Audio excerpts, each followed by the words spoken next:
Security Administration 20 years after 9/11. Without objection, the chair is authorized to declare the committee in recess at any point. Good morning. I want to thank TSA Administrator David Petoski, as well as former administrators Peter Neffinger, John Pistol, and James Lloyd for being with us today and for their leadership in safeguarding our nation. And let me say that we've never had assembled before this committee such an august group of individuals who've done so much to keep us as a nation safe 20 years in. So I'm looking forward to their testimony.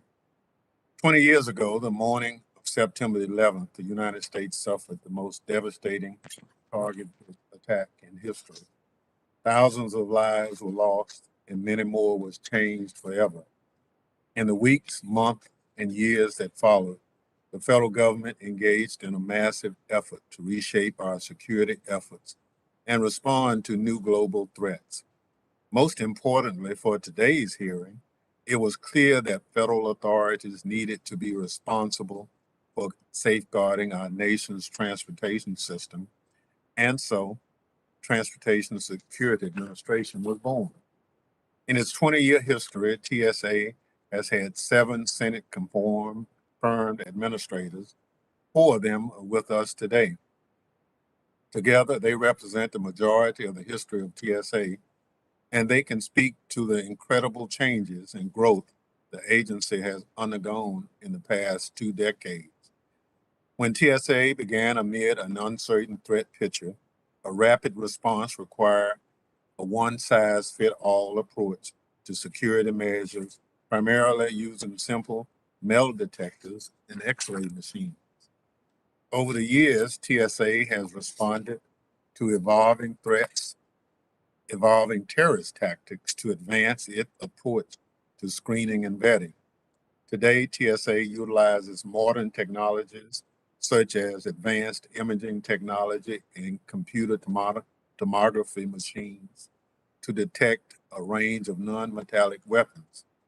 TSA has developed a sophisticated, risk-based security approach and leveraged intelligence, passenger vetting, and trusted traveler programs to focus limited resources on the most pressing threats.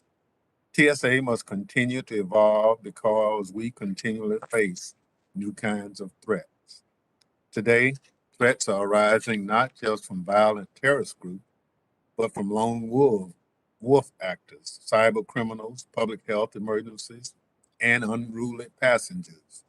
We've also seen threats expand from a focus on passenger aircraft to include other transportation modes and assets, such as air cargo, mass transit, freight, and passenger rail, and pipelines. Collectively, these threats challenge the limits of TSA's authorities and resources, and Congress must ensure TSA remains prepared to execute its critical security mission. I'm eager to hear about the changes TSA has undergone to meet those threats and allow Americans to travel securely throughout the ongoing global pandemic. Unfortunately, even with all the modern improvements TSA has made, some issues have remained stagnant. The agency has struggled throughout its history to create a well-compensated, empowered, and fulfilled workforce.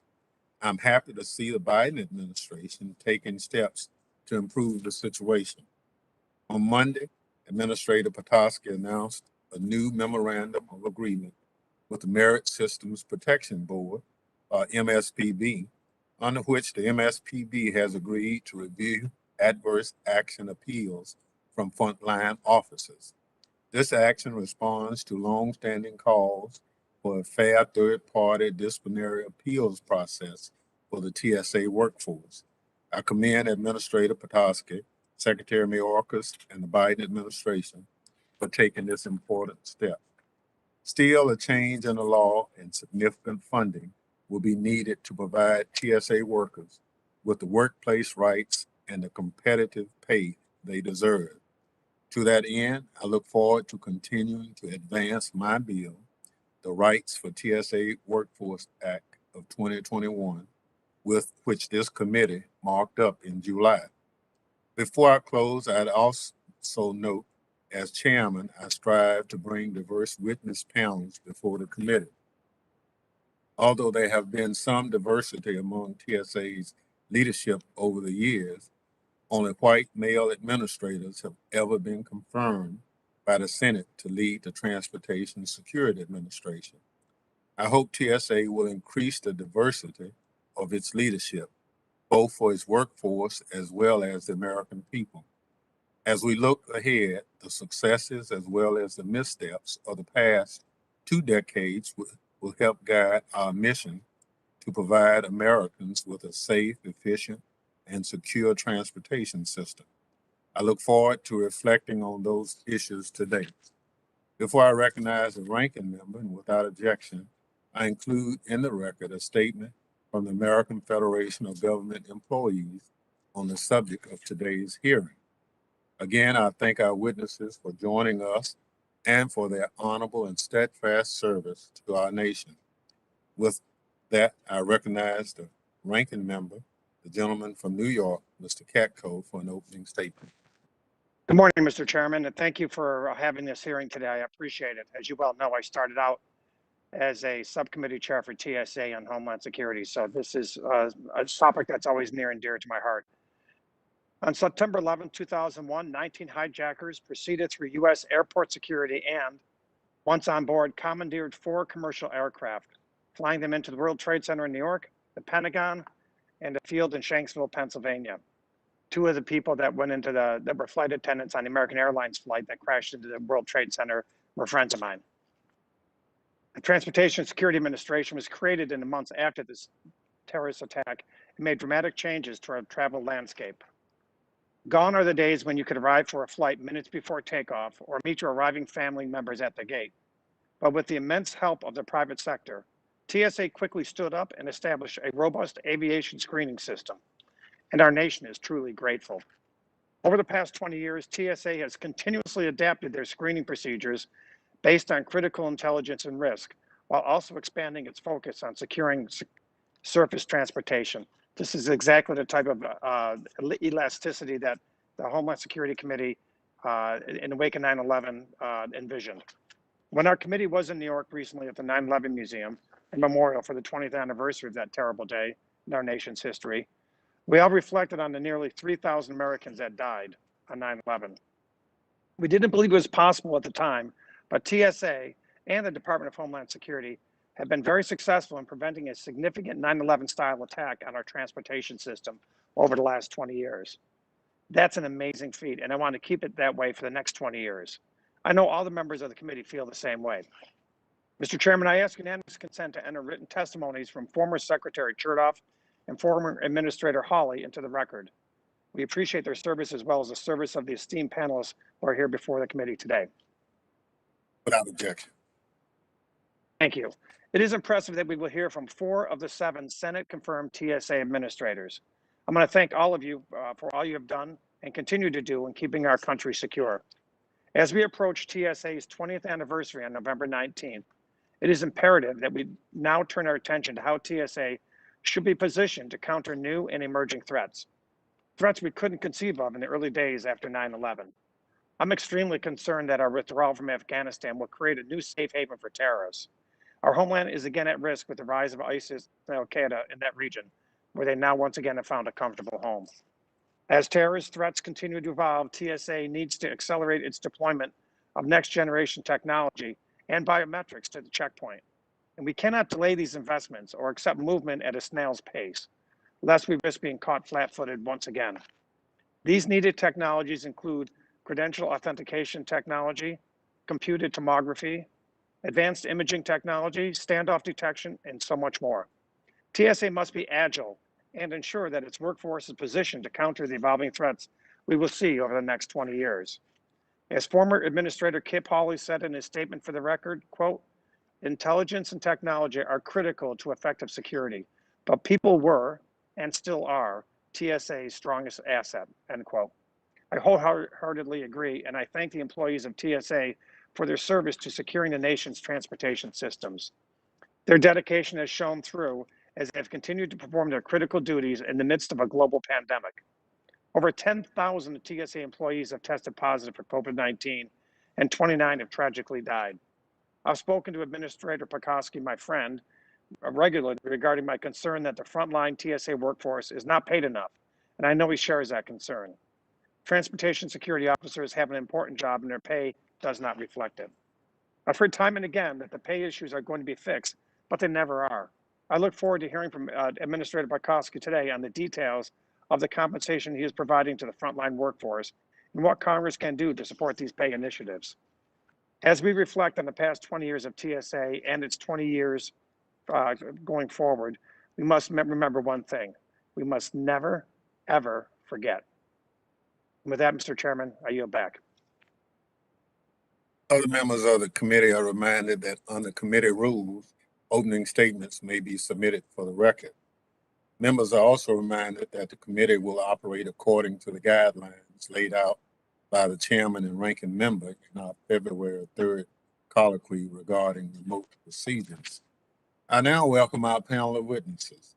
Our first witness is the Honorable David Patoski, the current administrator of the Transportation Security Administration, a position he's held since 2017. In his role, he's responsible for overseeing the execution of TSA's mission to secure the nation's transportation system and lead TSA's workforce of more than 60,000 employees. Prior to his time as TSA administrator, he spent 33 years in the U.S. Coast Guard, where he became the service's 26th Vice Commandant in 2009. In addition, Mr. Patoski was selected earlier this year by President Biden to be the acting Secretary of Homeland Security ahead of Secretary Alejandro Mayorkas' confirmation. I appreciate his willingness to appear on this panel with former TSA administrators. Our next witness is the Honorable Peter Neffinger, who was TSA administrator from 2015 to 2017 and is a retired Vice Admiral in the U.S. Coast Guard. Under his leadership, TSA developed its use of automated screening technology, examined airport public area security, and cultivated TSA's relationship with industry to resolve long checkpoint delays at airports across the country.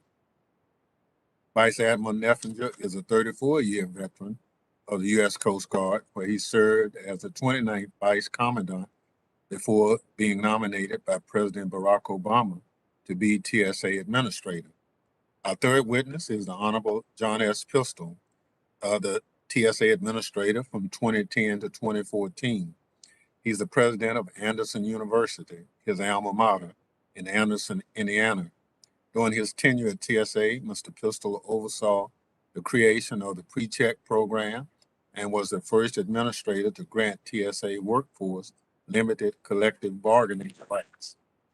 Prior to his position as administrator, Mr. Pistol spent 26 years with the Federal Bureau of Investigation, where he led the Counterterrorism Division following the attacks of 9/11.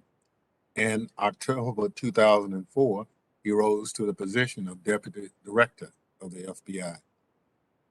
Our fourth witness, the Honorable James M. Lloyd, was the second TSA administrator, serving from 2002 to 2003. He came to TSA from his position as Commandant of the Coast Guard, the role he was in on the day of the 9/11 attacks. As one of the earliest leaders of TSA, he oversaw the launch of many of TSA's operational activities and the hiring of tens of thousands of newly minted TSA employees. He later served as the Deputy Secretary of Homeland Security under President George W. Bush, capping off a career in public service spanning more than 4 decades. Without objection, the witness's full statements will be inserted in the record. I now ask Administrator Petoski to summarize his statement for 5 minutes. Chairman Thompson, Ranking Member Katko, and distinguished members of this committee, Thank you for holding this morning's hearing and for your comments in your opening statements. I appreciate the opportunity to appear with three distinguished former administrators of TSA. They each continue to make substantial contributions to our country, and they are all friends and colleagues. It has been my honor to build on the foundation they established during their time leading TSA. Each year, we remember the 9/11 attacks and the 2,977 people who perished. In our remembrance this year at TSA headquarters and at airports around the country, our theme was United in Memory, Together in Mission. I, like many of you, remember that day as if it were yesterday. And in addition to witnessing in horror the terrorist attacks carried out in our homeland, I remember the way it felt to watch our country unite behind a shared experience and together commit to never forget and never again. Our motto in TSA is not on my watch. In living this motto, we must ensure that unity of effort and unity of purpose, so evident immediately following 9/11, continue to endure. Approximately 2 months following 9/11, Congress passed the Aviation and Transportation Security Act, establishing TSA. In that legislation, and in our first major reauthorization just 3 years ago, you have provided us with the authorities needed to protect the nation's transportation systems. The theme of this morning's hearing is the state of TSA 20 years after 9/11. In assessing the state of TSA, I would respectfully submit that the state of TSA is very strong. We continue to accomplish our mission in the face of threats to our transportation system, both aviation and surface. And we are achieving our vision to be an agile security agency embodied by a professional workforce that engages its partners in the American people to outmatch a dynamic threat. I'd like to briefly highlight 3 elements of this success: agility, partnerships, and our people, that are particularly relevant to this hearing. First, agility. The intelligence community's work in assessing threats has allowed us to mitigate risk to aviation and surface transportation. We have rapidly changed our procedures in domestic airports and at last point of departure international airports based on intelligence community assessments and share this information rapidly as appropriate with our partners. Thanks to your support, we are in the midst of a major upgrade to the technology in our screening checkpoints at over 400 airports around the country. These upgrades include improved passenger identity verification and screening through the use of Credential authentication technology, improved carry-on bag screening using computed tomography or CT X-ray technology, and soon, improved on-person screening through upgraded advanced imaging technology. The net result of all these advancements is twofold: significantly enhanced security effectiveness and an improved passenger experience. I thank you for your support of these technology improvements. They are critical to our continued success. Additionally, exercising the agility you provided in law, we have recently issued security directives to improve cybersecurity at our nation's most critical gas and hazardous liquid pipelines, and we plan to expand this cybersecurity effort to include all critical transportation security infrastructure. The second key element of success is partnerships. We have outstanding partnerships with other federal agencies, as well as our partners in state, local, tribal, and territorial governments. Similarly, we work very closely with our international partners to ensure global aviation security, especially at last point of departure airports. I appreciate your support of our one-stop security efforts to enable us to pilot security equivalency at select international locations. This will improve aviation security.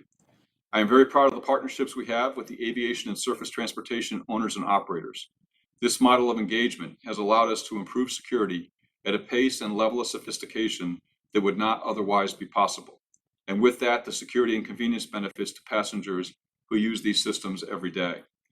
Without question, a key element of our success is our people. And I couldn't be prouder of the people who serve their country in TSA. They professionally ensure secure travel to millions of people every single day. I have worked tirelessly to earn their trust and provide the support and guidance they need to accomplish our critical mission. I continue to strongly support adjustments to pay for all of our people, especially our frontline workers. Regarding our screening workforce in particular, I would add 2 additional comments. We have already transitioned to adverse action appeals to the Merit Systems Protection Board, and very shortly I will sign a new directive providing full collective bargaining rights. In conclusion, we are united in memory, together in mission. I thank each member of this committee for your support of TSA and the opportunity to testify this morning, and I look forward to your comments and questions. Thank you, Mr. Chairman. Thank you very much. I now ask Admiral Neffinger to summarize his statement. for 5 minutes. Thank you, Mr. Chairman, and good morning to you, Ranking Member Katko, and the distinguished members of this committee. Thank you for inviting me to join my distinguished colleagues and my good friends in recognizing the 20th anniversary of the TSA and to reflect upon what is the unique value and critically important service it provides to our nation. Transportation underpins our economic health, is central to our prosperity and resilience, and is a key component of our national security. And one of the greatest privileges of my career was to have served with the women and men of the TSA. They are among the most dedicated, professional, and selfless public servants I've known, and our nation is safer and more secure because of their work, and I remain grateful for their service. TSA's missions encompass the full spectrum of our nation's transportation system: aviation, maritime, mass transit, passenger and freight rail, over-the-road motor carriers, interstate pipelines, and more. It is an extraordinarily dynamic and complex mission set, made even more so by a continually evolving and expanding threat environment. And transportation security today is a direct outgrowth, as we've heard, of the tragic attacks of September 11th, the 20th anniversary of which we sadly commemorated this month. Transportation was the weapon of 9/11, and it offered the means and the instruments for terrorists to strike at America. This hearing has recounted the history of our nation's actions and successes since that tragic event, and has already highlighted TSA's many accomplishments.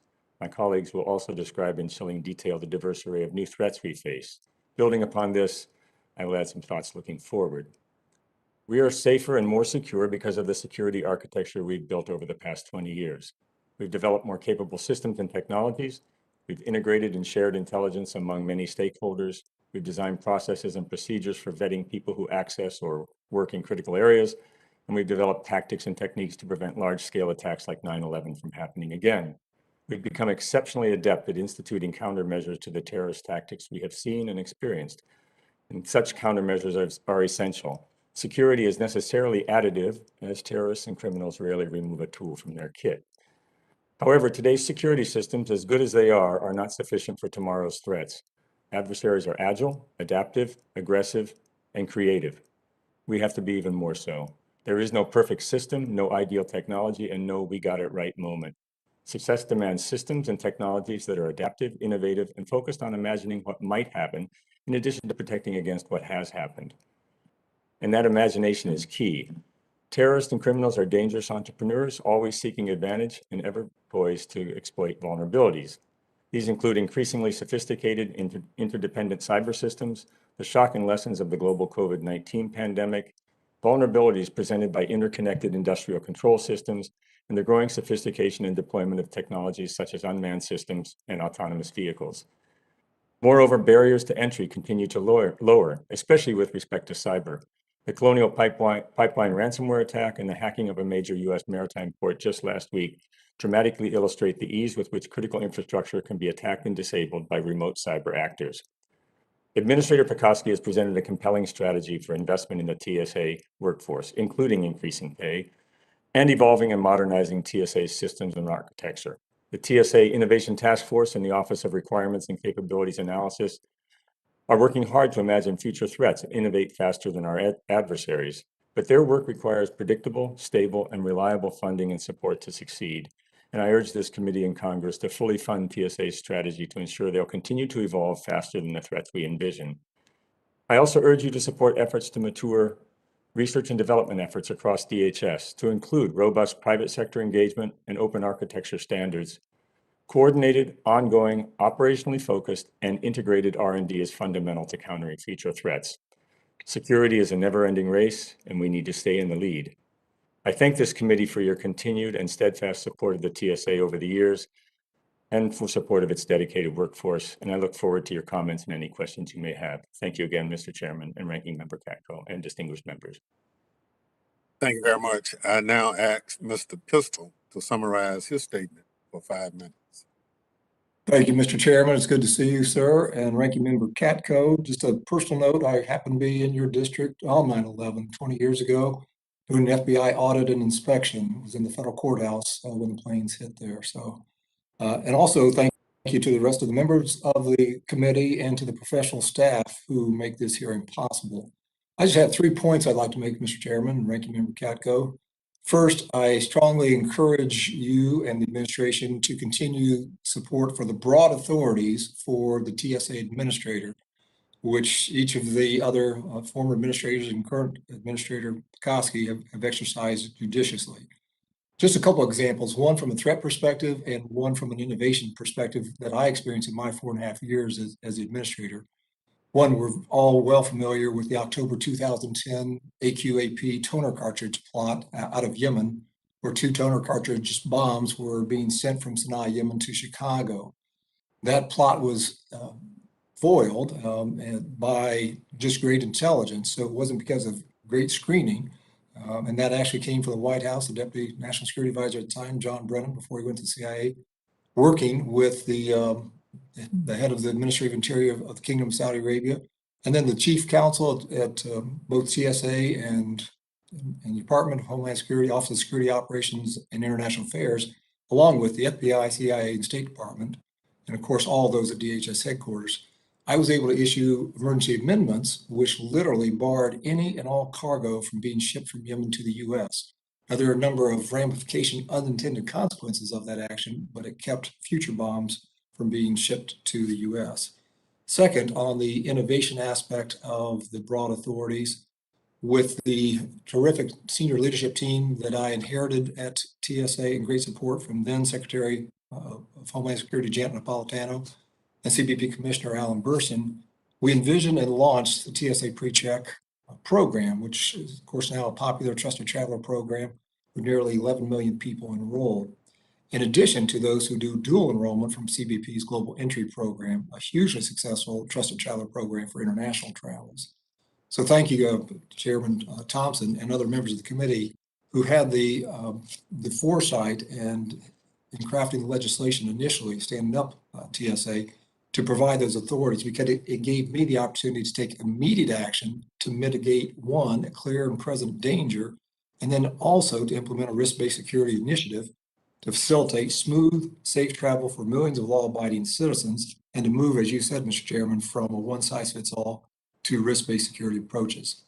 Secondly, I would encourage you and the entire committee to support the TSA workforce as has been articulated by Administrator Petoski, especially the frontline TSOs. Better pay is the key issue, and I'm heartened by some of the efforts being made to improve the pay, whether that means moving the workforce to the GS pay system under Title V or other initiatives. I think that's an important thing to do. Let me just make a comment on the collective bargaining, since I was an administrator who issued that determination to allow for a modified form of collective bargaining. I think AFG, the union representing the TSOs, has done a good job of representing them in this unique, non-traditional collective bargaining agreement. Both the Chief Counsel of TSA, Francine Kerner, and the General Counsel for AFG, David Bohr, they are the 2 constants over the last 10 years since I issued the determination, who provided great legal advice, context, and clarity as moving forward.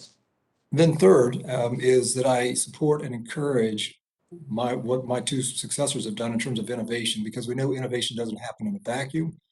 And it's really just a couple of points there: through investment in key technologies and processes, and then partnerships, which the current administrator has mentioned. Partnerships with the private sector, so they are incentivized to do the R&D to deploy next-gen technology today, tomorrow, and for years to come. And so obviously partnerships with you, Mr. Chairman, and Ranking Member Katko and OMB, the manufacturers, the airlines, the airports, the associations, including A4A, AAAE, ACI, North America, Global Business Travel Association, Air Cargo, Rail Passengers, Railway Industry Association, Pipeline Association, and then the international partners such as IATA. Those are all critical to the success of TSA. And as we saw with the underwear bomber, Christmas Day 2009, and his non-metallic improvised explosive device, and the toner cartridge plot that I mentioned, terrorists are innovative and determined, so must we be. Spiral development is one thing, but breakthrough technology is even better. I had the opportunity to testify 3 times for the 9/11 Commission, and of course, one of the findings from that was that one of the shortcomings of the U.S. government writ large counterterrorism efforts prior to 9/11 was a, quote, failure of imagination. It is incumbent, I believe, on all of us to ensure that doesn't happen again. And then my last point, 3.5, is on cybersecurity, which has been mentioned. Same points as on innovation through investment, partnership, maximizing partnerships, evaluate, and repeat. So thank you, Mr. Chairman. I'm glad to take questions from you in the committee time. Thank you very much. I now ask Admiral Lloyd to summarize his statement for 5 minutes. Thank you, Mr. Chairman, Mr. Katko, and the members of the committee. I appreciate being included in your committee's look back and ongoing oversight of TSA. As the Commandant of the Coast Guard on 9/11/01, I joined millions of my fellow citizens as we watched the events of that day unfold. The Coast Guard organized and led the maritime boat lift in New York Harbor that evacuated over 500,000 people from Manhattan over the water to Staten Island, New Jersey. And that day remains for me and for all Americans sort of our generation's Pearl Harbor. I remember well the countless meetings that followed as we came to terms with the reality that the two great oceans no longer were going to provide any guarantee that America cannot be reached by those intent on doing us harm. The resultant legislation created first the TSA and then the Department of Homeland Security.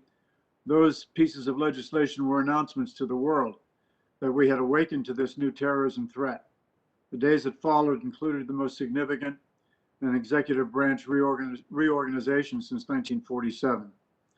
Coordination with the Congress produced the TSA Act, outlining the establishment and shape of this new executive agency, where the FAA had heretofore been responsible for both safety and security of commercial aviation. The new law called for the security elements to be responsibility of the new TSA. Although centered on aviation, for obvious reasons, the law mandated that the new agency focus on all modes of transportation. The legislation provided the roadmap, and we then set about to establish the agency. It was probably the most gratifying yet challenging years of my 42 years of public service as we took that on. We recruited applicants for 60,000 positions at airports across the country. Those applicants were vetted, hired, trained, and distributed to over 400 airports in 9 weeks. We allowed the reality of the stand-up process to shape and evolve the agency, which has continued to date. We worked with all the major airlines, the trade associations, the appropriate government agencies, foreign advisors, commercial vendors to design and outfit the thousands of checkpoints that would provide that security, that physical security required by the law. And I'll never forget the night of December 31, 2003, when I was able to report to then Secretary Norman Netta that the airport on Guam had, quote, gone green, which was our vernacular for gaining operational compliance with the law.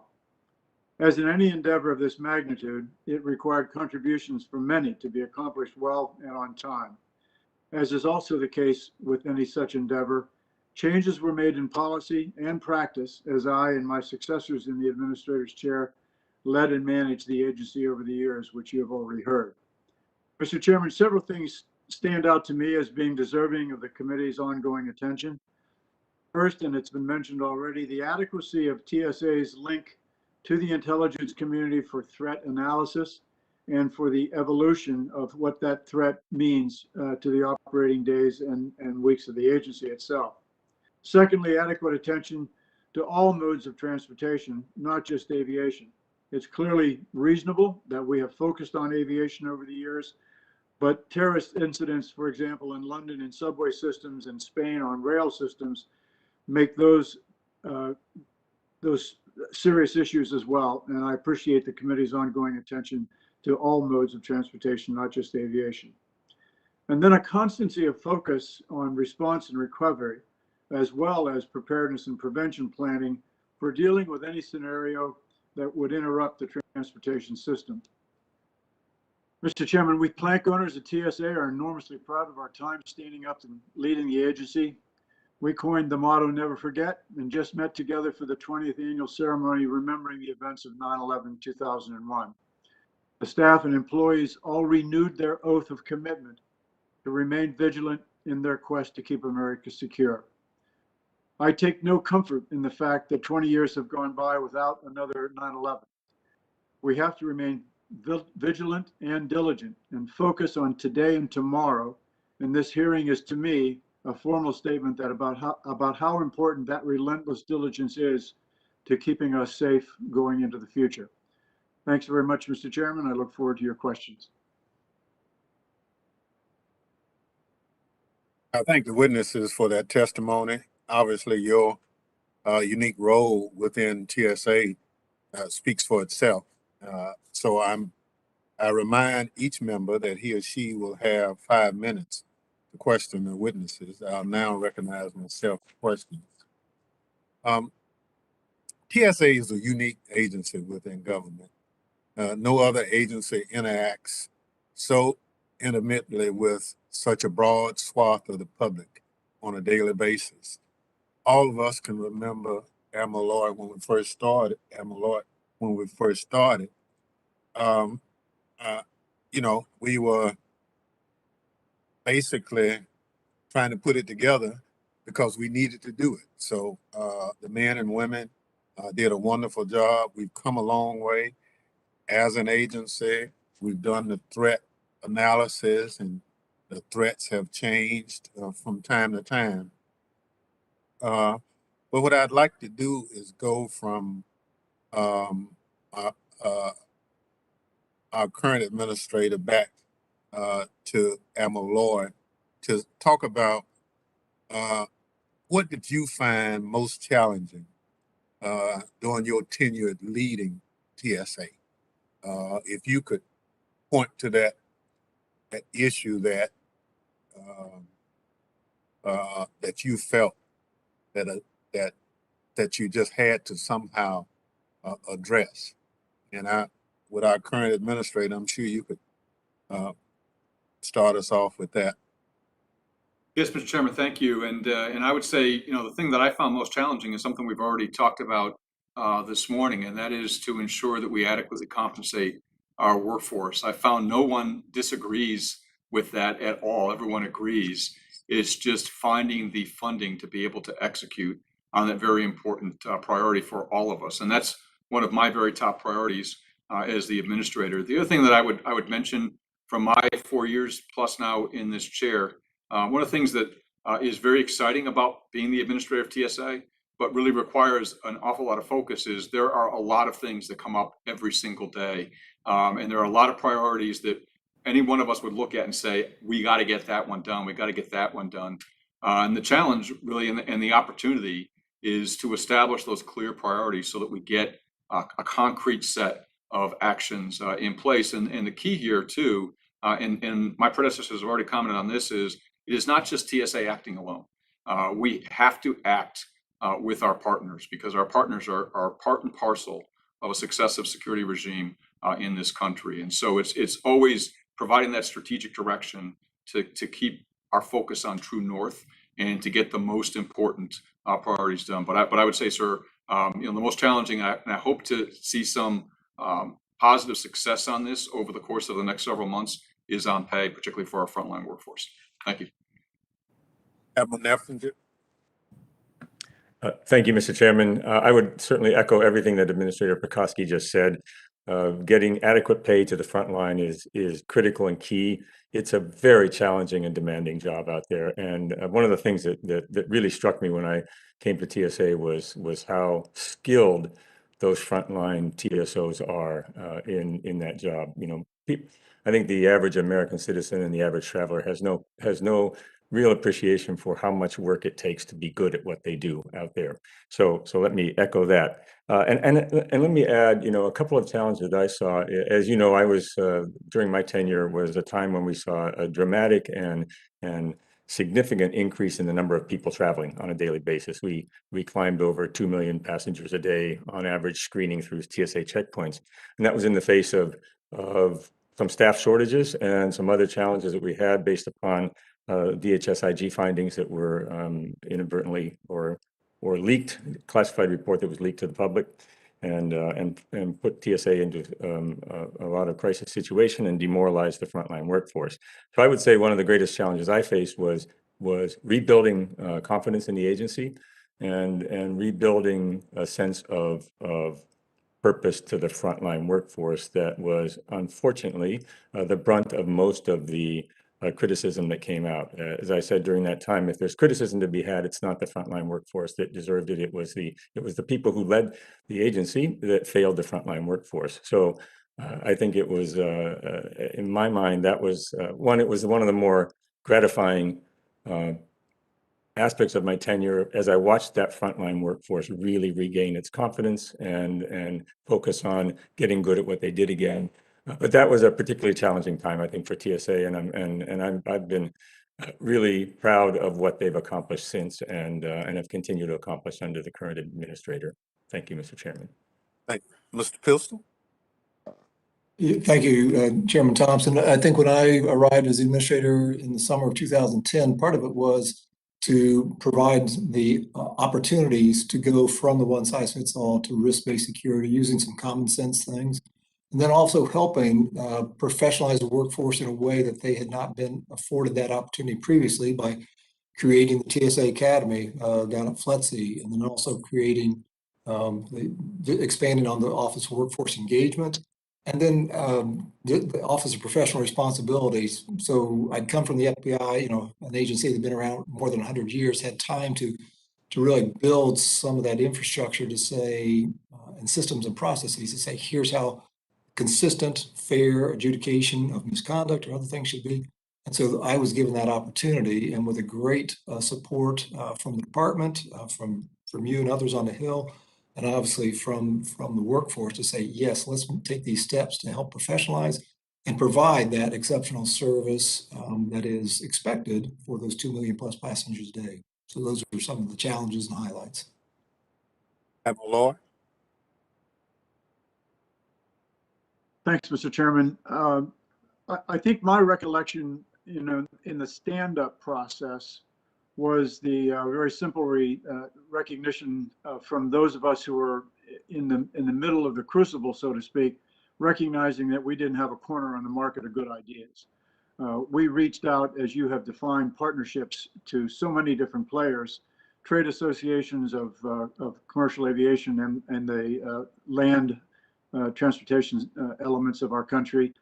I remember a personal association with Herb Kelleher, who was then the president of Southwest Airlines, a remarkably visionary kind of a guy, now passed, unfortunately. But it was his willingness as the CEO of a major airline to literally get in the work trenches with us to figure out the best ways to do what we needed to do next. So I think that notion of American citizens in lots of walks of life standing up and being willing to be counted and being willing to participate in the design of this new agency that was going to impact a large portion of their lives. And that included even international reach. I remember my colleagues at the Israeli Security Agency, well known for their already 40 years of focus on aviation security around the globe. They could not have been more deliberative. They allowed me to check very deeply into the way they did business in Israel. Those ideas that we were able to bring back and integrate into the design of the checkpoints, et cetera, were critical to our early stand-up process. And I think establishing standards lower than which we would never go with regard to mandating superior performance out of our new agency. So it's that partnership business and recognizing that we needed to open our doors and windows to new ideas and even established existing ideas that would help us establish this agency as well as we could possibly do it. Thank you very much. Let me just say all four of you have talked about the workforce, how we need to make sure that we pay them adequately for the job that they're doing and give them the support as government employees they need. And a lot of us have pursued that for quite a while. And I look forward to working with the administrator currently to make that a reality and treat our TSOs like all other government employees are. And if that's giving them Title V rights, we should do that. Chair recognizes the ranking member, of the full committee. Gentleman from New York for 5 minutes. Thank you, Mr. Chairman, and it's good to see all of the witnesses today. It's been a while just since I've seen you, Mr. Neffinger, and the others there. So I'm happy to happy to have this moment to chat with you. I don't have a question on the employee issue, but I do want to make this statement and make it clear, which I think I did at the last hearing. Since I've been in Congress, we've been talking about getting better pay for the frontline workers, and we've made minimal progress in that regard. And that's why I broke from my opposition to Title V funding and said I was going to support it. So let that be a warning that if we don't get this issue fixed, I'm going to support it going forward. And the reason I was concerned about the funding last time is I think people in the headquarters get paid quite a bit of money, and they're doing just fine. I'm worried about the frontline workers. I'm worried about their ability to have an adequate pay given the very serious job that they have. So let this be the warning shot. I'm not backing down from making sure they get the support they need. It's well past time for us to institutionalize that that salary for them. Admiral Petoski, I want to stick with you strictly because you're in the job now. I agree with what Mr. Pistol said about the emerging technologies that the bad guys seem to be quite adept at creating, and obviously we have something the size of my cell phone that can take down a good sized airplane. So I think computed tomography is one of the key things that we need to have. And my concerns are that the computed tomography is going to take so long to implement, given the budgetary constraints that we have right now, that it's going to be rendered obsolete by the time we get them all online in 10 years. So, Admiral Petoski, very briefly, do you have a number? Can you tell us what you need to get 100% CT technology at all the airport checkpoints nationwide, and how long it will take? Yes, sir. Thanks for your comments, and I couldn't agree more. I mean, CT is one of the most important technologies for us to advance in our checkpoint system. We've done a really good job so far. We've got 300 plus units already in place, thanks to your support and the support of this committee back in 2019. We also just awarded an option for 314 more of our brand new mid-size integrated systems.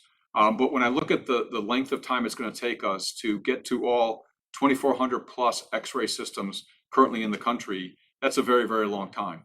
And what I asked my team to look at is, hey, given the contract vehicles that we are going to have in place or currently have in place, how much could we spend every year reasonably to be able to accelerate the implementation of this very important technology? And the answer is about $350 million a year just for CT. But I say that. Years? How many years, sir? Probably about 5 years to get it all done. But this is bounded a bit by practicality. I mean, we just can't buy them all and replace them all at the same time. That needs to be sequenced because there's a lot of airport work that needs to be done, and there's also manufacturing capability. But it's really critical for us to get this technology in place as soon as we can. It makes, I can't even describe, given this venue that we're in, the difference in detectability that CT technology provides. It's really critical for our security. Well, thank you, Mr. Chairman. I just think we should really try and prioritize that with the other committees. I think this is a message that is really important for our nation's security, the aviation security. Now, I want to switch gears and talk about my one-stop security pilot legislation, which will be voted on by the House this week, we hope.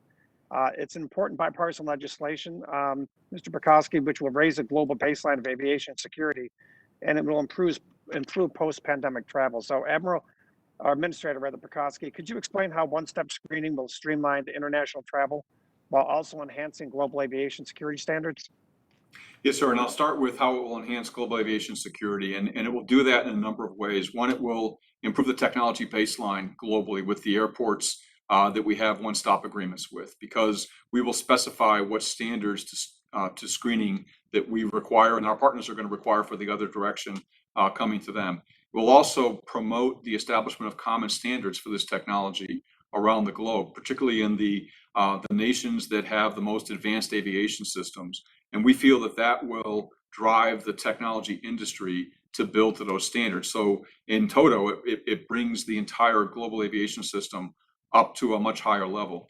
Additionally, part of the one-stop security initiative is to do covert testing that's integrated, teams that are integrated with that country's experts and our experts to do covert testing to really assess the effectiveness of the screening regimes that we put in place. So in toto, it increases the security of flights approaching, bound for the United States. That's a very good thing. And then from a passenger perspective, what that means for a passenger, and I'll use a hypothetical. Let's say for argument's sake, we have a one-stop agreement with London Heathrow Airport in the United Kingdom. What that will mean is a passenger flying from London Heathrow through JFK and the follow-on flight, let's say to Charlotte, North Carolina, does not need to be rescreened in JFK because that screening will be satisfactorily accomplished to our desires at London Heathrow. So it greatly facilitates travel and also improves security. And whenever I look at technology investments or policy adjustments, I'm looking for that two-type benefit. One, first and foremost, improve security, and then secondly, improve the passenger experience and facilitate travel. Well, thank you very much, Mr. Chairman. Before I yield back, I just want to say to Mr. Neffinger, Mr. Pistol, Mr. Petoski, Mr. Lord, that I think history is going to smile kindly upon all of you because you've taken an impossible situation and you made it very good. So I'm proud of all of you for the work that you've done to keep our airline safe. And I'm very proud of the culture you've created whereby you listen to oversight, you welcome oversight, and you act upon it. And you've made TSA a much better agency because of it. So please don't stop taking the input from us because we're on the same team here. And I appreciate all the frontline workers have done, and we got to do more to help them. And with that, Mr. Chairman, I yield back. Thank you very much. The chair will now recognize other members for questions they may wish to ask the witnesses. I will recognize members in order of seniority, alternating between majority and minority. Members are reminded to unmute themselves when recognized for questioning and to then mute themselves once they have finished speaking and to leave their cameras on so they are visible to the chair. The chair recognizes for 5 minutes the gentlewoman from Texas, Ms. Jackson Lee. Mr. Chairman, thank you so very much for yielding. Thank you for your leadership. Thank you to the ranking member for us having a common viewpoint of national security. Let me take a moment to salute the Transportation Security Administration and the TSOs, of which every moment I have an opportunity to fly into different airports, small, medium, and large. I take a moment to talk to TSOs, supervisors, managers, and others about both their needs and as well our commitment to their service. Let me thank you to Administrator Petoski for committing to collective bargaining. Of course, we all support the chairman's legislation on that very important issue of dignity, professionalism, and of course, service. Administrator Petoski, let me go to you immediately. And as my time wanes, I will be quickly trying to go to others. Tell us in a pictorial oration of the daily protection in stopping various incidences that might, or individuals that might get on planes, knives, guns, and otherwise that you can see over the landscape that your agency and TSOs are stopping. Yeah, thank you, Congressman. I really appreciate that question. I'll just give you a sense for what we've detected this calendar year to date in our checkpoints. And if we start with live weapons, these are weapons that either have a round chambered or a magazine inserted into the weapon. We've detected 4,300 plus live weapons in our screening checkpoints. And the rate of weapons carriage in our checkpoints now is about 2 times per million passengers what it was in 2019. And generally, when I reference prior activity, I go back to 2019 because that was the pre-COVID year. Other weapons, which would be anything from stun guns to replica weapons, almost 3,400 other weapons. And then go on to prohibited items, which are things like knives and throwing stars, things of that nature, about 3,250 prohibited items. And then one of the things that's really important about our system is that we validate the identity of every single passenger as they approach the screening checkpoint. And this is designed to ensure that we do provide the right level of screening based on the risk that a passenger may represent. So having the right ID is critically important. And we've detected over 300 fraudulent IDs already. And with the advent of the Credential authentication technology, those numbers will continue to go up. I should also mention, and I really appreciate your support for our officers and for our federal air marshals. Federal air marshals perform a really critical function of in-flight security and security in and around the airport. And we place our federal air marshals on flights where we deem there is more risk than others. And this is also a job that is not easy to perform. They have to be alert 100% of the time and ready to quickly jump into action should the need be. And so I join you in recognizing the terrific work of our frontline workforce and really all those that support them, that enable them to do the great work that they do. Thank you. Thank you so very much. Admiral Neffinger, Pistol, and Lloyd, please try to get my question in for all of you to get a few seconds in, because I value and appreciate your leadership. The Taliban now is in control of Afghanistan. We know what happened 21 years ago or 20 years ago. Just an assessment of how difficult or how important TSOs are, although domestically based, even though we have an infrastructure overseas, in what may be proposed or new volatility. Admiral, can you do that real quickly? I have seconds, please. Admiral Neffinger. Yes, Congressman Jackson, thank you very much for the question. That's an important question. I think I go back to my opening comments, and this is where it takes great imagination to think about what the next level of threats and the next array of threats may be. And in doing so, recognizing that, one, we hope we never catch a terrorist at the checkpoint. There are a lot of failures that would lead to that event happening. But I will tell you, the last line of defense, in the airport is clearly the TSO on the front line. And so Can I jump to Pistol? I'm so sorry, Admiral. Yeah, that's fine. Thank you. Yeah, thank you, Congresswoman. Good to see you, ma'am. I think there is still a number of gaps in the intelligence collection opportunities as it relates to the direct threat posed by the Taliban at this point. And so the TSOs and TSA really being the last line of defense, it's even more incumbent and crucial that they are doing their job in the best professional way they can to make sure that nobody slips through the cracks. Mr. Lloyd? Yeah, I would just endorse exactly what's already been said. The criticality of the link between the intelligence world of TSA and the rest of the intelligence community is absolutely crucial to being able to imagine in advance what the scenario could be that we can then plan to deal with if in fact it actually happens. So I would I would just highlight the criticality of the positive linkage between TSA's intelligence wing and the rest of the intelligence community. Very important. Thank you so very much. I'm sorry for the cutting off of the question. Thank you, Mr. Chairman. I appreciate all of these gentlemen and TSA. Salute them, as I said before. Thank you again. Thank you. Chair recognizes the gentleman from Louisiana, Mr. Higgins, for 5 minutes. I thank the chairman. I'd like to commend the chairman and the ranking member for holding this hearing today on the state of TSA 20 years after 9/11. We certainly, as a body, salute our frontline agents there that struggled every day with millions of passengers, very professionally to keep America safe. On 9/11, 9 of the 19 hijackers had been flagged in some manner by federal aviation as potential terror threats, and yet they were still allowed to get on a plane due to the security protocols at the time. And since then, of course, the nation has responded with the creation of Department of Homeland Security and TSA.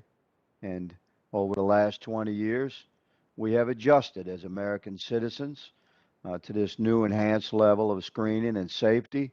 And we appreciate the professionalism that we witness every day.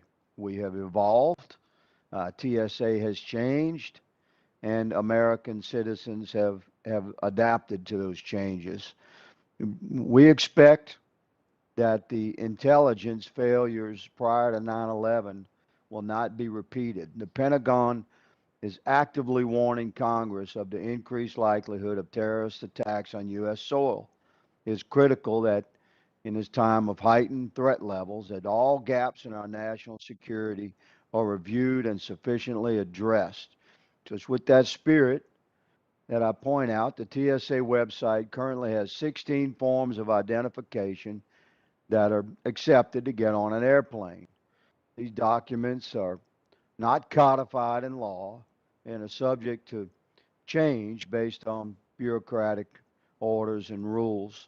The TSA website states that in coordination with DHS counterparts, TSA has identified acceptable alternative identification for use in special circumstances at the checkpoint.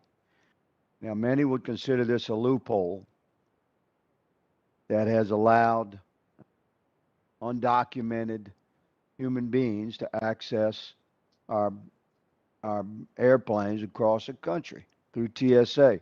So Administrator Petoski, would you address that, sir, in a brief response? Has Secretary Mayorkas instructed TSA to allow undocumented migrants on a plane without one of the 16 acceptable identification documents?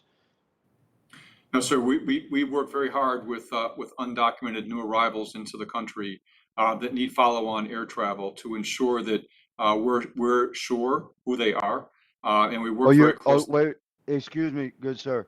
You're saying that you're sure who an undocumented immigrant is that's getting on an airplane, although the Department of Homeland Security itself and Customs and Border Patrol will readily admit we're not positive who they are. In most cases, we're accepting who they tell us they are. But you're telling me you know who they are. That's what you're saying right now. What I'm saying is we use the very same data that Customs and Border Protection obtains. Exactly, good sir. Right, So I'm just right, yeah. asking. America needs to know. America needs to know. Well, I get it. You're accepting what Customs and Border Protection is sending you, but America needs to know are undocumented illegal immigrants that are being transported to another part of our country, or they get in on airplanes without a picture ID and without the American government, Customs and Border Protection, TSA, Department of Homeland Security, are they getting on airplanes to travel when we readily admit that we're not sure who they are and they do not have photo ID, that they do not have one of the TSA's own 16 forms of acceptable identification that Americans themselves are subject to? I mean, yes or no, these people getting on a plane with us? People are getting on planes after they're thoroughly screened before Thoroughly they screened even by who? by the TSA, sir. It's screened by TSA. You mean going through the checkpoints like we're Yes, all sir. doing? So But they're so going. we're But sure just when they clarify, enter please, good sir, in the interest of time, are they going through, like I have to have my photo ID to go through TSA checkpoints. Does an illegal immigrant that's being transported somewhere else in the country on an airplane, are they required to have a photo ID? Yes or no? we have processes for people that do not have photo IDs. Are they required to have a photo ID? My God, it's hard to get a straight answer out of this administration. Gentleman's time has expired. Can the gentleman answer my question, good sir? You have extended that courtesy, Mr. Chairman. Can the gentleman answer my question? Gentleman's time has expired. Can Chair the gentleman recognizes- answer my question? Mr. Chairman, Gentleman, I object to my colleagues well, across the I'm gonna aisle tell you, being granted your additional time, and yet Republicans are not. No, Can no, Mr. Petoski answer my no, question? no. It's The a yes or gentleman's no answer. time has expired. Now, either you recognize it, or I'm gonna cut your mic off. Well, please Chair, do. But the man well, should answer the question. It's we yes or will, no. You have allowed my colleagues to answer the question. look, you can be civil, Mr. Higgins. I'm trying to you be can civil, just- Mr. Chairman. You're stopping No, the I the am man more. runs the TSA. It's a I yes am- or no hey, question. but look, Will he answer it or not?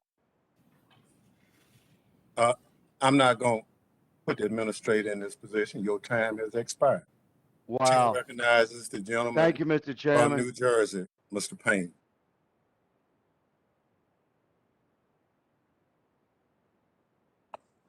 Thank you, Mr. Chairman. Can you hear me, sir? Yes, we hear you. Go ahead.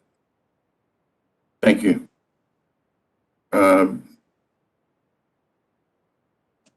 Let's see, this is for Mr. Petoskey and Nevinger and Pistol.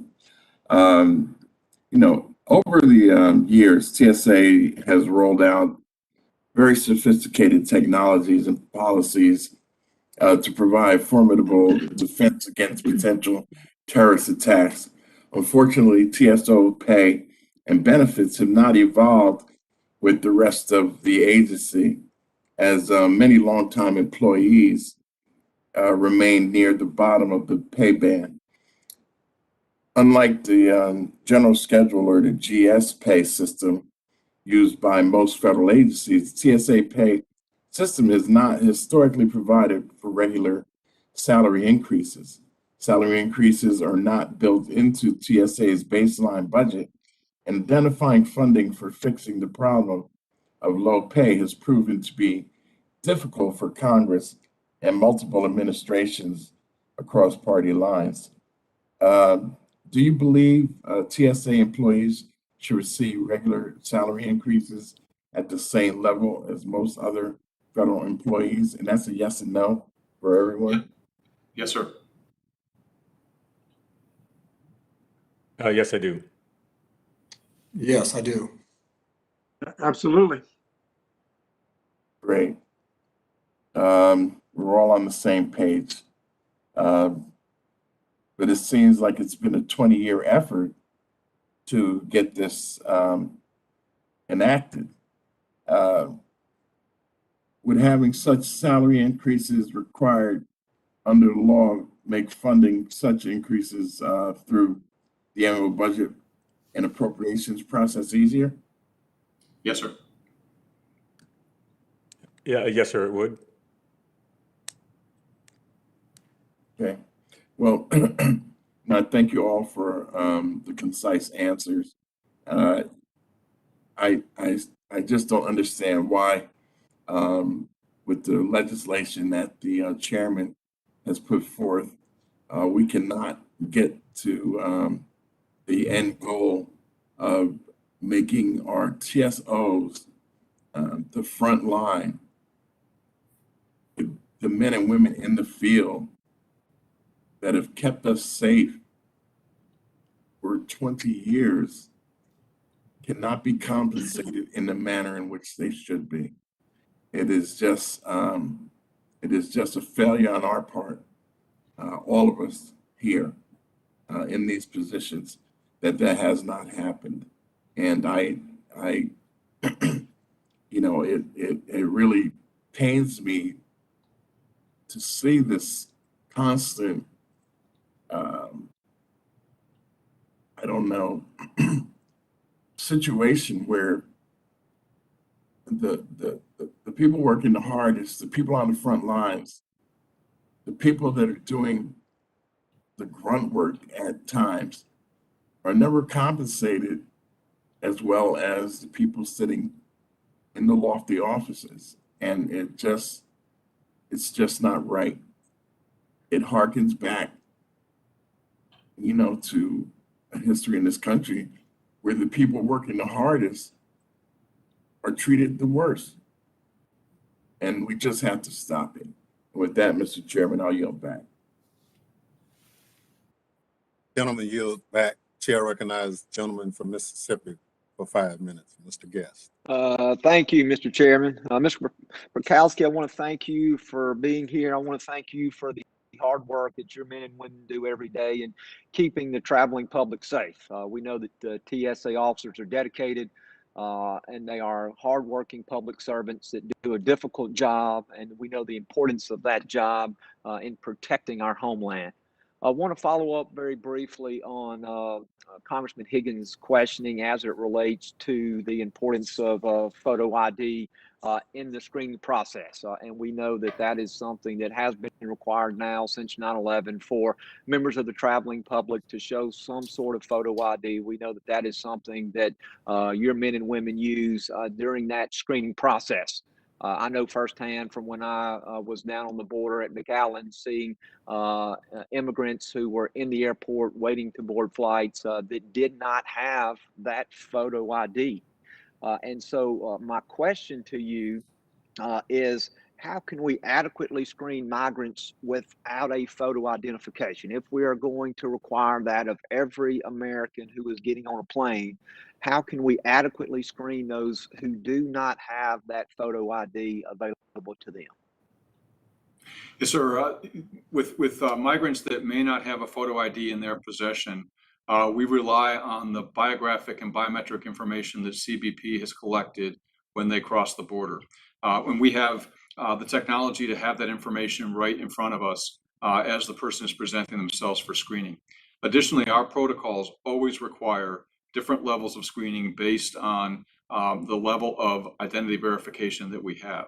And so if you show up to a security checkpoint and you do not have a photo ID, we have processes in place where we do whatever we can to see if we can establish your identity. And in this case, the same process happens with migrants with our CBP colleagues. And then we provide enhanced screening to make sure that a person doesn't have anything that would concern us in their carry-on bags, on their person, or in any check baggage. Migrants typically do not have any check baggage, though. Let me ask you, has TSA ever prohibited any migrants from boarding flights and flying to the interior? Has there been instances where TSA has told Customs Border Patrol that you will not allow those migrants to travel? I'm sure I don't have the exact numbers, sir, but I'm sure there have been instances where we have not been satisfied within the department, and we've gone back and done some additional work, and so the person didn't travel at the time they wanted to, or they might not have traveled at all. But I don't have the specific numbers in front of me. And let me ask you about a particular program, the CBP One app that is used. I know that is something that TSA is working with CBP on. And at this time, I would ask the clerk if she would please put up a photo to accompany my questions. And Mr. Chairman, I would like this photograph to be entered into the record as well. As that is being put up, I will let you know that this was a photograph. Thank you, Mr. Chairman. This is a photograph that was taken at DCA, and it says there that photo capture, the particular section of the document that I want to question you to, that the photo capture is optional. And as it relates to migrants, that migrants may decline to have their photograph taken as part of this screening process. And so it would seem to me that we have a two-tiered system, that we have a system for United States citizens where we are required by law, and TSA requires us to show photo ID before traveling. And then we have a second system for non-citizens in which not only are they not required to show a photo ID, but they can even decline to have their photograph taken if they decide to do so. And so I would ask if you could, if at all possible, please talk about the disparity in when U.S. citizens travel versus when migrants travel, and why migrants have the ability to decline to have the photograph taken, but yet as a citizen, I don't have the ability to decline to present a photo ID.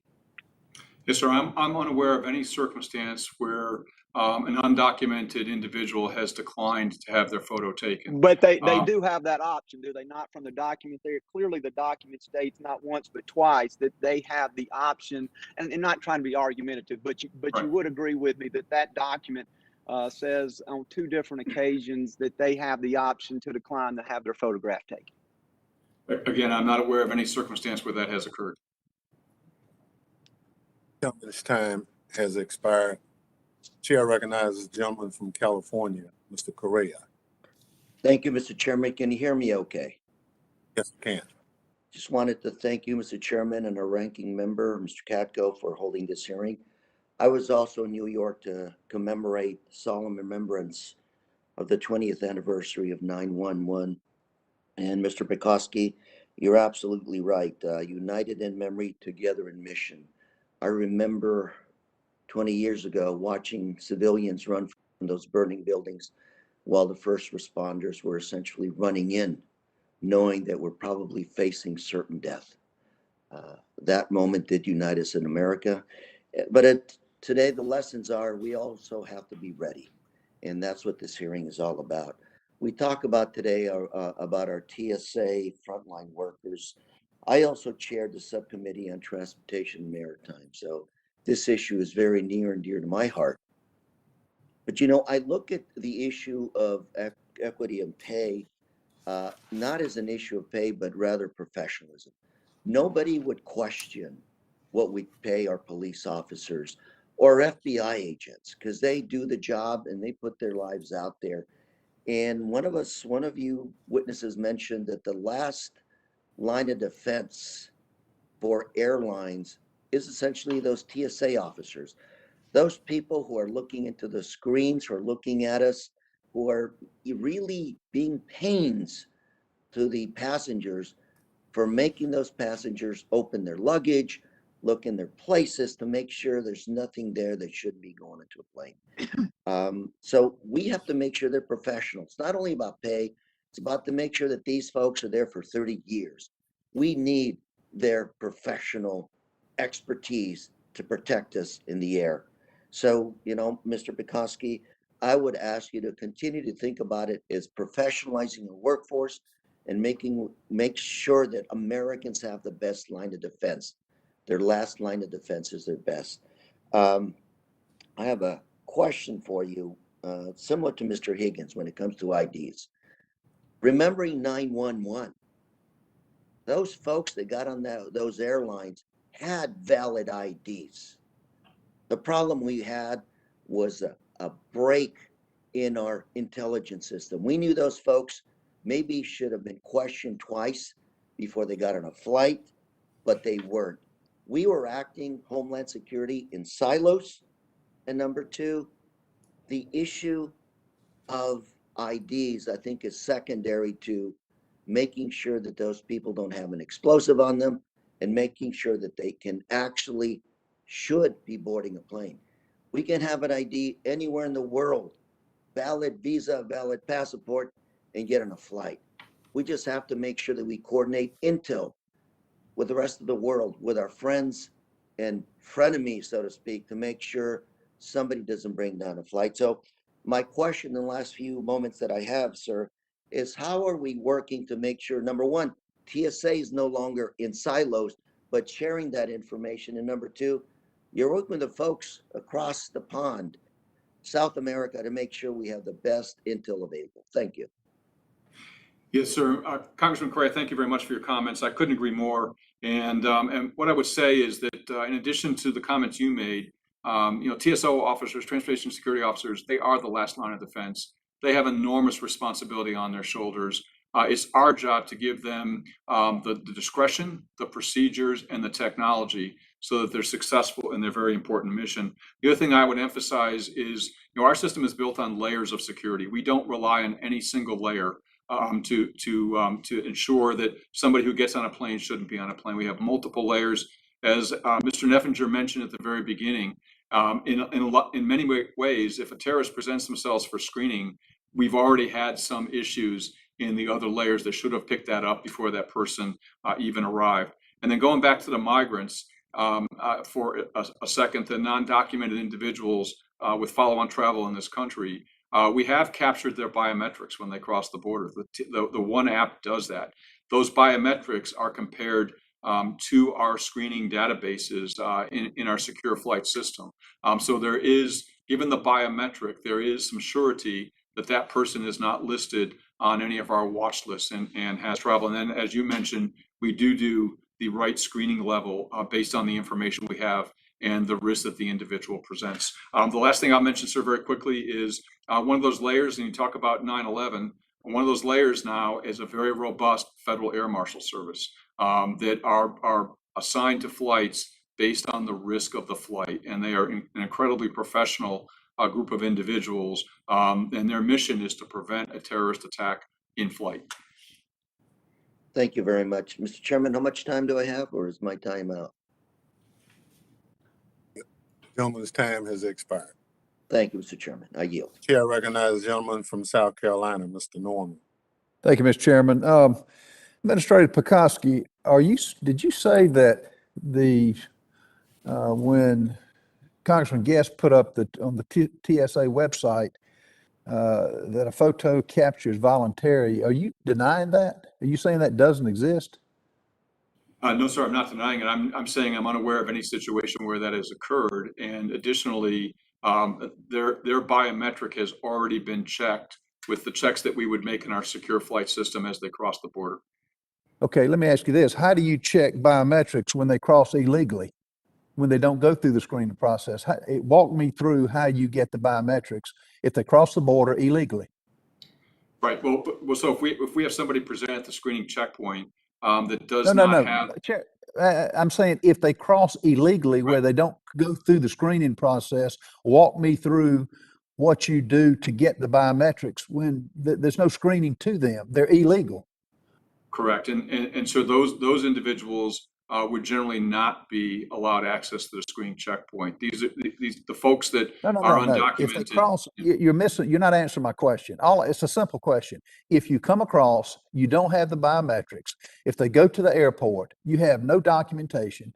What do? Do you turn them away? Or if they've got the right not to have their picture? And these are people who you have no information on. How do you walk me through the screening process? Americans need to know this. And, yes, and just walk me through what you do. And I'll walk you through quickly. Whenever somebody presents themselves at a screening checkpoint without identification, we have a process we go through to try to verify that identification. Depending on what that process shows us, depends on the level of screening we provide that person, or if we're not satisfied that the person should continue into the sterile area of an airport, then they are not allowed into the sterile area. Okay, let me ask you this. I was at McAllen, Texas. I've been to the border several times. Out of 120 seats, 100 of them were by those who had cardboard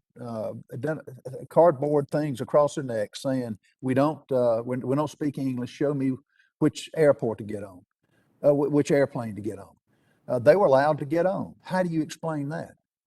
We coordinate all of those very closely, sir, with Customs and Border Protection. And so my assumption, based on the information you provided, is that all of those individuals did cross the border, were registered, their biometrics recorded by CBP. Well, I don't know that. You assume that, but Our procedures would require that. You have to be right 100% of the time. The terrorists that made 9/11 happen and killed 3,000 people, they, as has been said, they had the identification. They were just terrorists. We've got suicide bombers who have got sophisticated things they can put in their bodies to blow the whole airplane up, including themselves. How do you screen against that? We do a very thorough screening of anything an individual's carrying, and they're on person, including a pat down. So we are sure. How about if they swallow? How about if they swallow it or put up their one of their cavities? How does that screen? We have a very thorough screening process for both on-person detection and for carry-on bags, that we are very certain that an individual who comes into the sterile area of an airport will not be carrying anything that could harm anybody on a flight. Not be carrying it, but they could put it in one of their body cavities. We have not seen that occur, sir. Okay. All right. So I guess what I'm saying is we've got an open border with known terrorists are getting across, the ones we catch, but it's the ones we have not caught. And here we are. I haven't heard a peep out of TSA objecting to this, because we're going to have 1.5 to 2 million illegals that are coming into the country. Some go through the screening. Those that get away, the terrorists, are smart enough not to do it. And you're saying you got 100% proof that you will either deny them access on the airplane to protect Americans and those who have to go through the process, as Congressman Guest says, or you've got some magic way of finding out who they are when you have no record. You have no knowledge of, you don't have biometrics, but you're telling me now that you've got a foolproof way to make sure that doesn't happen, that they don't get on the airplane, and that you all of a sudden you're finding out a history that they have not given before because they haven't come through the screening process. Yes, sir. And what I'm telling you is that people that board aircraft anywhere in this country, including the southwest border, are thoroughly screened, and we would not permit them on aircraft if we had any concern that they might present a threat to that aircraft or the passengers on board. Well, if you don't have any information on them, how does that not present a concern? We have layers of security, sir, and identity verification is one layer of security. I recognize the gentleman from Rhode Island, Mr. Langevin, for 5 minutes. Thank you, Mr. Chairman. I want to thank you for convening this hearing.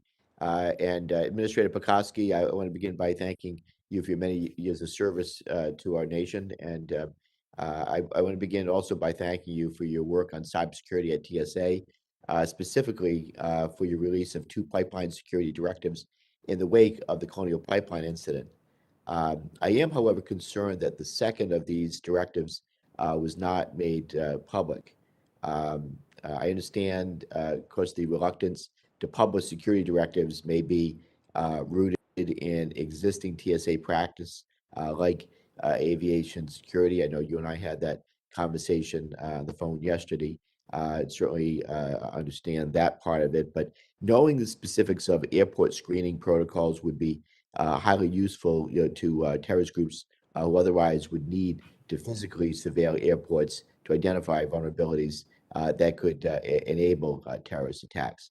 However, in the cyber realm, bad actors don't need physical access to conduct intelligence, surveillance, and reconnaissance against our critical infrastructure. They can do so from anywhere in the world. So what's more, other agencies also publish security directives, including CISA, which is specific vulnerabilities and timelines called out in emergency directives TSA is required to follow. So in my view, all TSA is doing by shrouding its cybersecurity directives in secrecy is denying itself the benefit and the ability to improve these directives through the feedback of the larger cybersecurity community. So my question, Administrator Petoski, is would you consider changing your policy and publishing the pipeline directives and any future cybersecurity directives from TSA? Yes, Congressman Langevin, thank you very much, and thank you for your time yesterday. I enjoyed very much and learned a great deal in talking with you as always. And as I said yesterday, yes, we will. We will take that back and look at that. You raised some very good points. I mean, our goal here is to provide as much information on what the right cybersecurity preventive measures are, and to get more and more organizations in my position, owners and operators of transportation systems in the country, to have stronger cybersecurity measures in place. And so I take your suggestion very seriously, sir. Thank you. Very good. Thank you. And Administrator Petoski, I want to also ask you about now about ensuring compliance with TSA security directives. I understand that that pipeline owners and operators must maintain documentation of their compliance with TSA regulations. I also understand that TSA has the ability to verify self-reported security controls through inspections. During these inspections, are TSA inspectors conducting on-network testing of systems? Sir, right now they are not doing on-network testing of systems, penetration testing. That is something that CISA, Cybersecurity Infrastructure Security Agency, and TSA are working on, Okay. and we think that's important as well. So, look, having inspectors and auditors conducting on-network testing, I believe, is crucial for evaluating a covered entity's cybersecurity posture. Evaluating the architecture of a network is not enough. Just because a covered entity designs its human resources network, for example, to be segmented from its operational technology network, does not automatically make that true. On-network testing, I believe, is critical to verify those kinds of attestations. So in the absence of this testing, TSA relies on self-reporting, which I do not believe is sufficient. In my view, the solution is for TSA to implement third-party auditing of its covered entities. An impartial third-party auditor, such as a certified private sector company or even CISA, would have both the impartiality and on-network testing personnel necessary to ensure covered entities actually adhere to TSA's regulations. So, Administrator Petoski, TSA has the authority over pipeline security for nearly 20 years. yet the first directive was issued in May. I realize this is early days, but with that in mind, will you commit to working with me and the rest of this committee on implementing third-party auditing to verify compliance with TSA security directives? Yes, sir. I commit to working with you, and I appreciate your expertise. Thank you, Administrator. And should you require additional statutory or budgetary support to implement third-party auditing, will you work with this committee to obtain that support? Yes, sir. Very good. All I can ask. Thank you very much, Mr. Chairman. I yield back. Thank you very much. Chair recognizes the young lady from Iowa for 5 minutes, Ms. Miller Meeks. Thank you, Mr. Chair and Ranking Member as well, and thank you to all of those providing testimony to us today. Since its inception in 2012, TSA PreCheck and its expedited screening has become very popular among members of the traveling public, myself included. Administrator Petoski, as travel volume continues to recover, what more can TSA do to significantly increase PreCheck enrollment moving forward? Yes, ma'am. Thank you for the question. And actually, PreCheck enrollment now is almost 11 million passengers, and our enrollment rates are now back at 2019 rates. And so there are now more people basically resuming the practice of enrolling in PreCheck as pre-pandemic. Additionally, we are increasing our enrollment services operation by adding 2 additional vendors to PreCheck enrollment. So that should make PreCheck much more accessible to people and much easier for them to register for that important program. And I appreciate your interest in it. And also, one of the things I've noticed when I'm flying in and out of various airports, sometimes it's smaller airports, but sometimes it's the very large ones early in the morning or late in the evening, that the PreCheck lanes aren't operational. So what specifically is TSA doing to, you're promoting enrollment in PreCheck, but you also don't have the lanes open, even though oftentimes there seems like there's more than adequate personnel to have the TSA PreCheck lane open. So is there a number of passengers that have to go through for the PreCheck lane to be open? How is that determined? And why can't I always count on a PreCheck lane being open? I mean, what we look at in terms of processing is how long the wait is for passengers. And we measure that at every single lane in the country every hour. Our standard for PreCheck processing is 5 minutes or less. And so our protocol would be to open additional lanes if we couldn't achieve that 5-minute wait time standard. The other thing that we've instituted in airports that have a very small number of lanes, and sometimes it's hard to dedicate a single lane to PreCheck, is a process called blended screening, which means that the passenger in front of you might be a non-PreCheck passenger. They will get the level of screening that requires.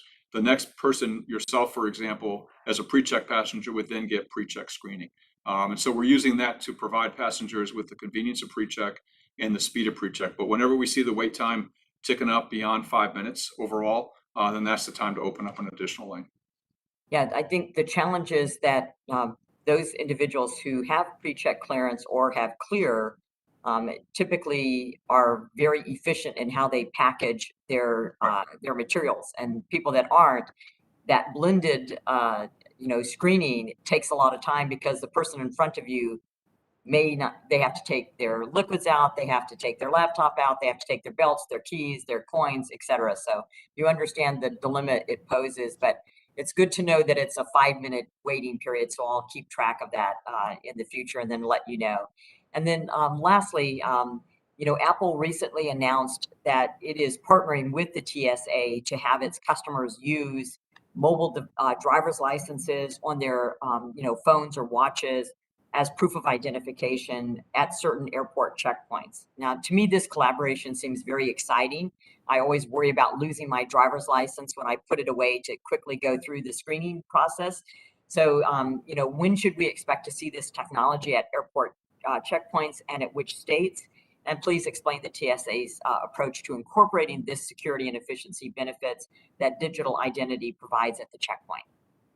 Yes, ma'am. The digital identity or the mobile driver's license is a very exciting initiative, and we've worked with a cooperative research and development agreement with Apple, had the same opportunity available to non-Apple manufacturers as well. We expect to roll this out at certain airports, and of course that requires the states to also agree that their driver's license can be uploaded in a digital format. There are several states that have already agreed to that, and we anticipate that we'll roll out the mobile driver's license capability in select airports beginning at the very end of this calendar year or into early calendar year 2022. So it's right around the corner. Well, thank you so much for that. And as you said, it is really exciting that it will be coming in the forefront. So I hope it gets to my airports, and I'll check with my state. So thank you for that. Thank you, Chair Thompson. I yield back my time. Lady yields back. Chair recognizes gentlelady from New York for 5 minutes, Ms. Clark. Thank you very much, Mr. Chairman, and I thank our ranking member. I thank our panelists for their expert witness this morning. And my first question is to the entire panel. In the 20 years since TSA's formation, the agency has confronted a wide range of threats which continue to evolve. In your view, what has emerged as the most prevalent challenges to TSA's mission, to its workforce, and to its resources?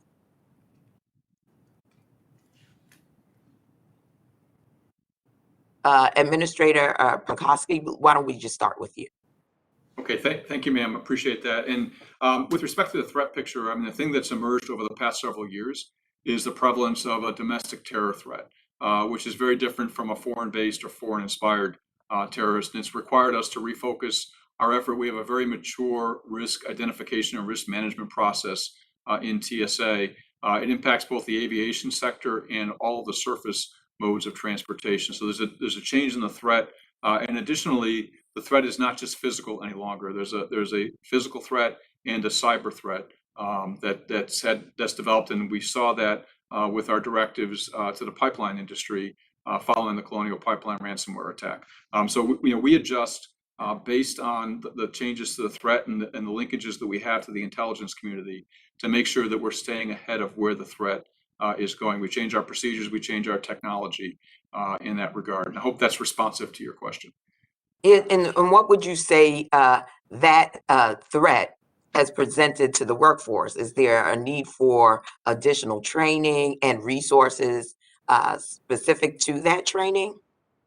Well, the threat has presented itself to the workforce in a number of ways. The key remedy we have for that is to ensure that the workforce has the right tools to do the very, very important job that they have. And so some of the technologies that we've talked about this morning, the Credential technology, the new X-ray systems, the on-person detection systems are very important to putting the right tools in the hands of our workforce. Additionally, what's important as well is to have a significant and visible presence to deter any potential threat actors from acting out. And this is particularly relevant in the case of domestic terrorists. Would either of the other panelists care to respond? Yes, yeah, Congresswoman, this is John Pistol.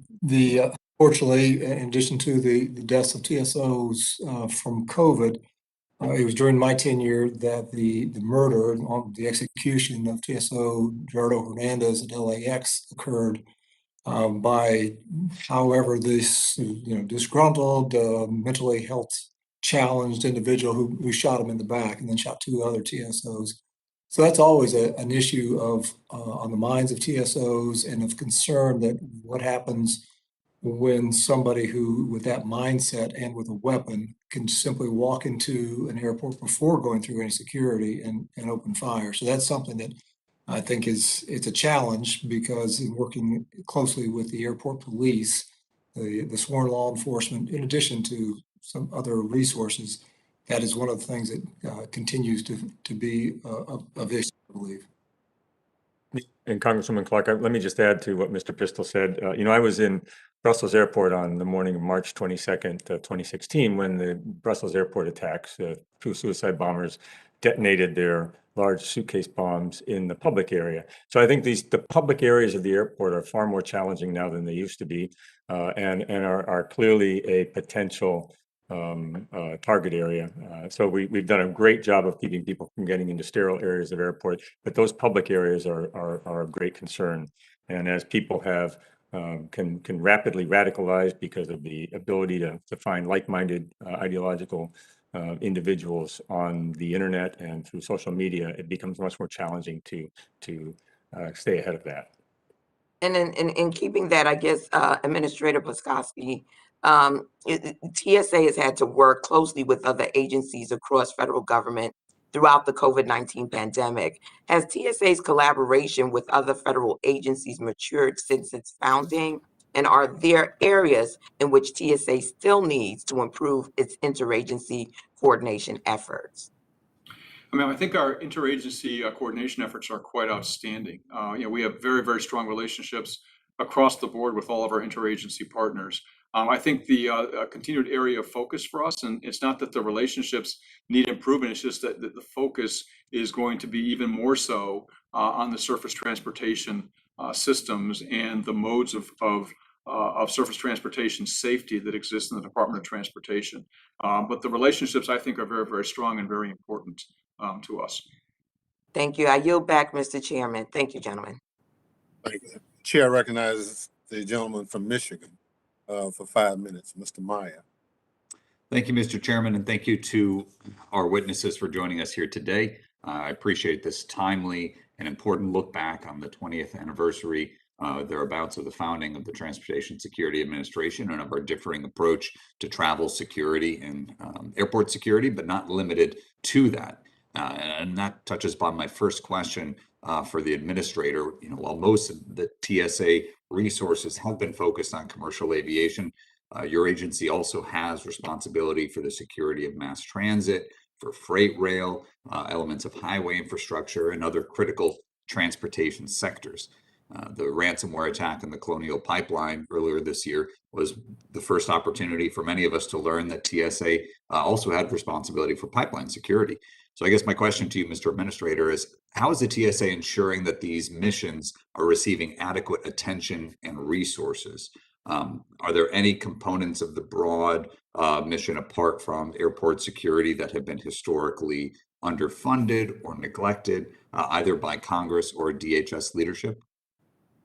Sir, the way we assess resource allocation within the agency, and this affects our allocation within the current budget year, then also our budget requests for the future years, is looking at the risks and how the risk is changing. So this is informed by intelligence information. It's informed by information we receive from our government partners and our private sector partners across the board. We assess risks. As the risk changes, then we put in risk mitigation measures that might require a redirection of funds. We've also organizationally, to make sure, to your point, that surface transportation security is achieving the right priority.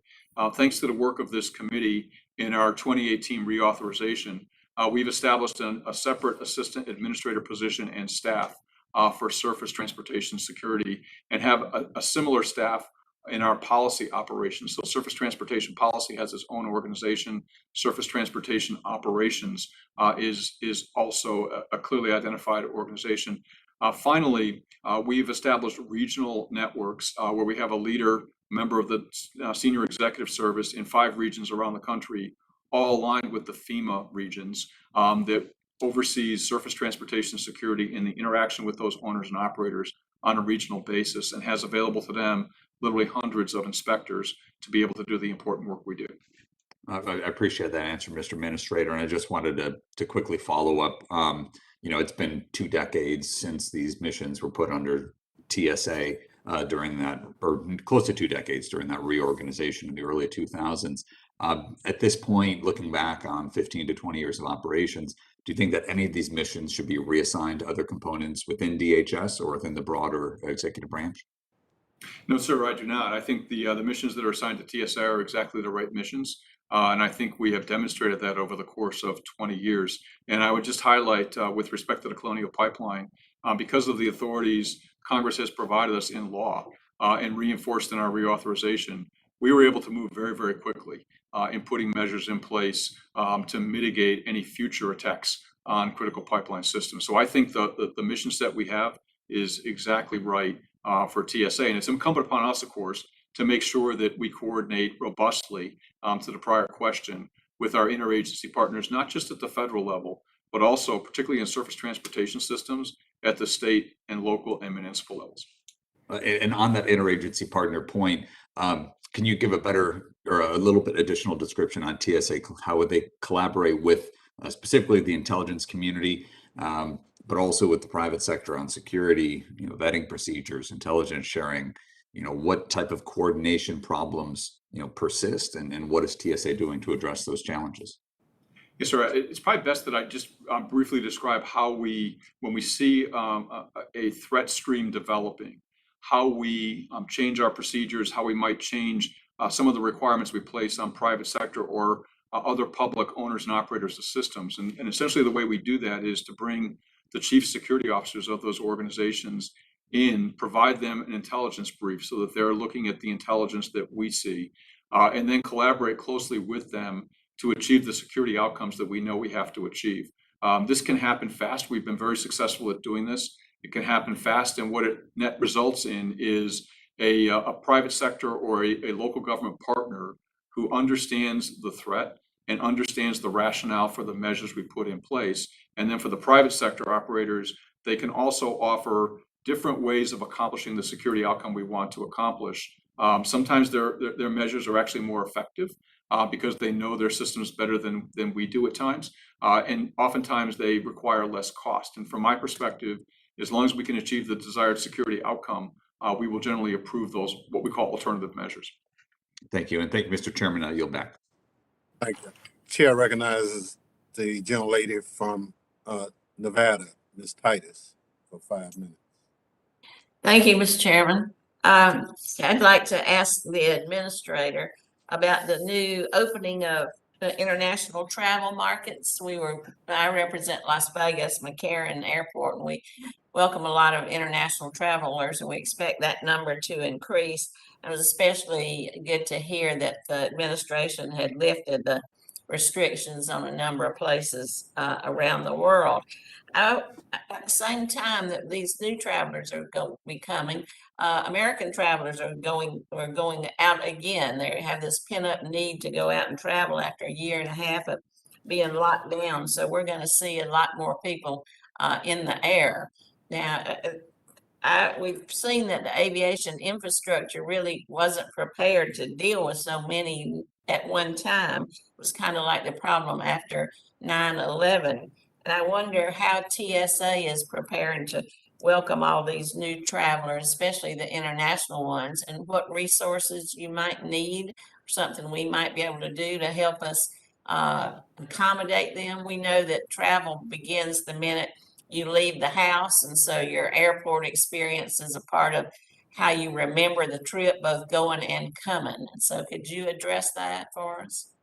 Yes, Congresswoman Titus, happy to address that. And one of the things that's very important for us is that we, in working with the carriers, project what we think air travel will be for the coming year. And I know that's hard to do sometimes the further out you go.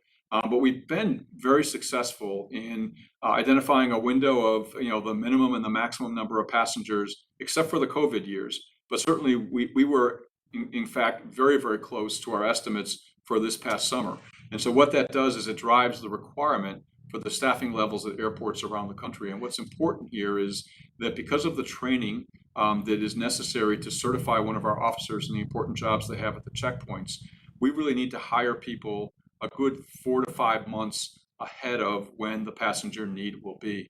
And so we're in the process now really of looking at next summer's travel projections and ensuring that we bring on an adequate number of transportation security officers to handle that demand. Finally, we work very closely with the airports like your airport in Las Vegas to do whatever we can to make sure that we have the right number of lanes. And whenever an airport wants to add an additional lane to their screening checkpoint, we welcome that every single time, and we will staff those lanes so that we can manage the flows during the peak periods. Because as you know, there are certain times of the day when a lot of flights depart, and so those tend to be very challenging for everybody to get through, not just screening, but to get through ticketing and to get out to the gate. Like a Monday morning after a Raiders game, you got a lot of people going through that airport. Well, thank you. I'm glad to hear that. And another question related to our international travelers is their ability to read the signs. I know if I'm in China in an airport and I can't read the signs, I'm going to be lost. And so we have a lot of those international travelers, as well as the fact that Las Vegas is an international city in terms of its residents. Our committee, thank you, Mr. Chairman, for helping with this, passed the Translate Act and it got out of the House, got stuck in the Senate, but that was to be sure that all the signage is in several different languages as well as is accessible for people who are visually or hearing impaired. Is TSA making any progress along those lines, even though the bill didn't pass?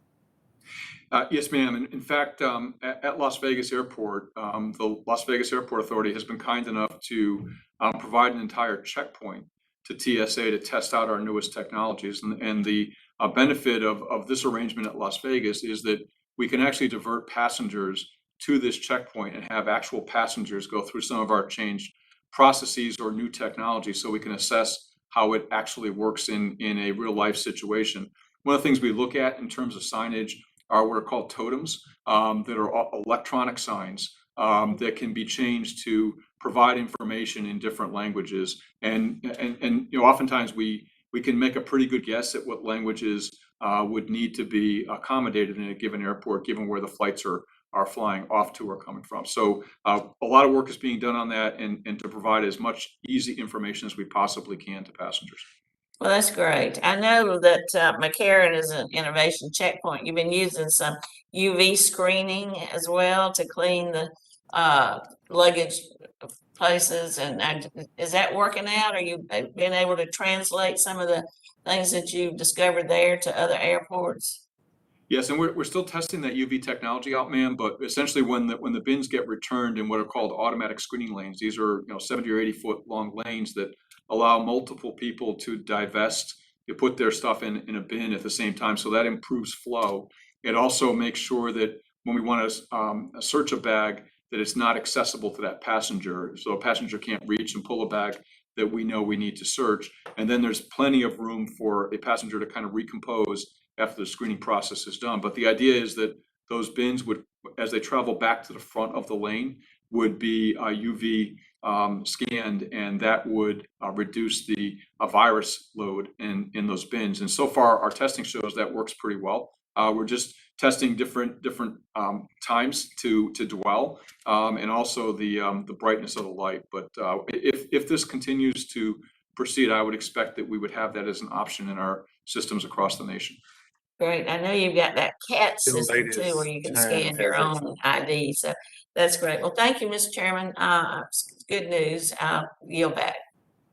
Yeah, I recognize the gentleman from Georgia, Mr. Clyde, for 5 minutes. Well, thank you, Chairman Thompson. I appreciate this opportunity in this hearing. This question would be for Administrator Petoski. Earlier this year, I joined some of my colleagues on a trip in April to witness the crisis in the country that we are experiencing at our southern border. On our way back, there were multiple illegal migrants who had been apprehended between 24 and 72 hours prior to our flight. We also know that, we were told that there were several individuals on the known terrorist database that have been apprehended at the border.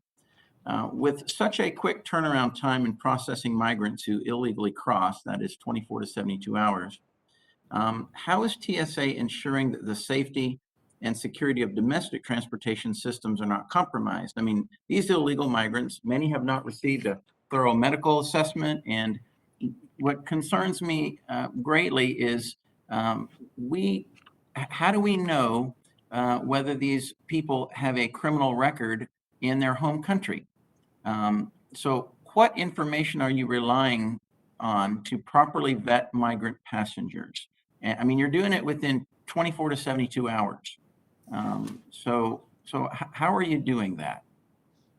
Yes, sir. The vetting that we provide is done electronically. So the time is not the critical factor here. And essentially what we do is we take the biographic and biometric information and compare that to watch lists that we hold in the US government to ensure that nobody who is a known or suspected terrorist is admitted into the airport without either very thorough screening or they might be in a category where they're just not permitted to fly. There are different levels that we assess. And so it's based on biographic biometric information. We may not have information on their criminal history in their home country, but we do have that good biometric information to compare to our watch listing. Okay, so I mean, I heard you in previous testimony talk about enhanced screening and multiple layers, and I think you said you do whatever we can. But if a person doesn't actually have ID, all right, and their name is Joe, and they tell you that their name is Sam, all right, now, am I correct in that prior to getting on these flights, that if they don't have ID, you actually create a government ID for them? Is that right? Or is that not right? No, sir, that's not right. And we make an assessment passenger to passenger as to whether we think a passenger should be permitted into the sterile air of an airport or onto an aircraft. So it's a very individualistic look, and I'm very confident that we do that carefully and successfully for every passenger that boards an aircraft. Okay, so every American that flies has to have a photo ID, all right, that actually verifies who they are. But yet what you're telling me then is an illegal migrant doesn't have to have a photo ID, and we don't necessarily know who they are. You might actually screen them to make sure they don't have, knives or whatever, something illegal on the airplane. But we don't know if they're a criminal coming into this country that has ill intent, something beyond the airport itself or not. Is that what you're telling me? Well, that you don't know that. So this goes back to our multiple layers of security. What I'll tell you we do know is we do know that any person who is permitted into the sterile air of an airport or boards an aircraft has been properly screened so that they do not pose a risk to the aircraft or to other people in the sterile area. I can guarantee you of that. Okay, all right.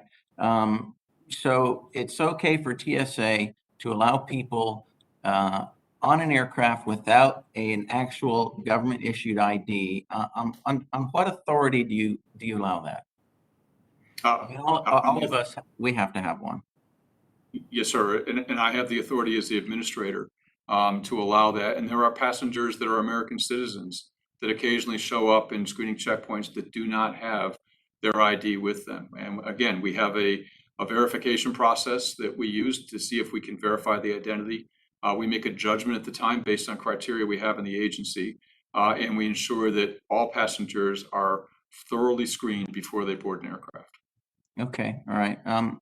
Let me follow up with you on this. TSA requires anyone traveling from other countries to provide a confirmed negative COVID-19 test within 72 hours prior to their entering the United States. Is this same standard being applied to illegal migrants as well? To the best of my knowledge, it is not being applied to illegal migrants. That's a Centers for Disease Control decision. Okay, but yet you enforce it, right? Customs and Border Protection and TSA enforce it. Yes, sir. Okay, all right. Okay. Yeah, I recognize the young lady from. Thank you. I yield back.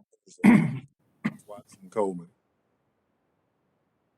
Thank you, Mr. Chairman, and thank you to each of our witnesses for this very informative discussion that we're having. Let me associate myself with your comments and the ranking member and every member who has spoken out on behalf of the compensation and the recognition of the significance of our frontline workers here, our TSOs, and that they should have predictability, a pathway for a career, and this would help us with the morale issues. I have, I think, a rather unique question. In the 21st century, you may not need a terrorist aboard a plane to hijack it. As planes, trains, subways, and buses become increasingly automated, we need to be prepared for when hijackers inevitably put lives at risk by launching a cyber attack against the operational or navigation systems of the transportation target. As we've seen in recent ransomware attacks, our adversaries consider no targets off limits. So, Administrator Petoski, I'd like to speak to you about this. How does TSA work with its interagency partners to prevent malware from infecting the operational systems of its planes, trains, subways, buses, etc.? Are you in conversations with CISA and DOT and the FAA and other regulators to ensure this threat is addressed and that TSA plays a significant role in mitigating it? Mr. Petoski, please. Yes, ma'am. Thank you, Congresswoman Watson-Como, for your question. And yes, we are in very close coordination with CISA for sure. And then with all of the modes in the Department of Transportation, whether it's FAA, PHMSA, Federal Railroads, et cetera. So that coordination is very good. Additionally, it's important that we coordinate closely with the owners and operators of those systems. And also to bring on cybersecurity expertise within TSA and to ensure we have good, strong connections with CISA to be able to benefit from their expertise overall. And so I think we've made a lot of progress on cybersecurity already, but I recognize, and I think you would agree, that a lot more needs to be done. And another key element, just to quickly mention, ma'am, is we are offering very specific briefings to the CEOs and CISOs of these organizations so that they understand the threat that we see and the urgency of getting at it. Thank you, Mr. Petoski. I also know that there were advisories issued by you all after the malware attack on the pipeline. And I am wondering if you are considering the same kinds of oversight and accountabilities from these other transportation systems, the airplanes, the buses, the subways, the trains. I think that these are reasonable targets. And I don't know if you are engaged in those discussions. I don't know if you have enough resources to be able to address this area. And I'd like to have your response to that so that we could be as helpful as possible. Yes, ma'am. We are engaged with those owners and operators and private sector companies. There's been a very good dialogue to date. We will, of course, base our actions based on the risk that we see. So the risk to one element of surface might not be the same as the risk to another, or even within the pipeline sector, there were certain pipeline owners and operators that we felt were at greater risk than others. And this dialogue has been very robust. It will continue. It supports the 60-day cybersecurity sprint that the Secretary has put in place for the transportation sector, which began on the 1st of September, runs through the end of October. So it's been an awful lot of effort on that, and I think we've made some very good progress. Thank you. Thank you, Mr. Chairman. I yield back. Thank you very much. Chair recognizes gentleman from Florida, Mr. Jimenez, for 5 minutes. Thank you very much, Mr. Chairman. And as listening to the testimony, I had a line of questioning, but I'm going to change my line of questioning. And so, Administrator Petoski,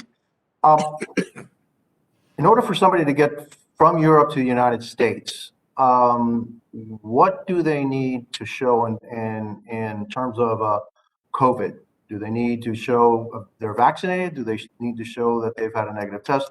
Somebody coming from Europe here, what do they need to show? Yes, sir. New procedures will come in place very shortly where they will need to show that they're vaccinated and have had a test within a certain number of hours prior to flight. And somebody coming from Canada, what do they need to show? Same, sir. By air. The same thing. Somebody crossing the border from the south, what do they need to show? They don't need to show the same things coming from the southwest border. And this is also based on advice we've received from the Centers for Disease Control. So the Centers for Disease Control seem to think that somehow the virus somehow is more contagious coming from Europe and from Canada than it is coming from the southern border, which kind of blows up the whole argument about following the science, doesn't it?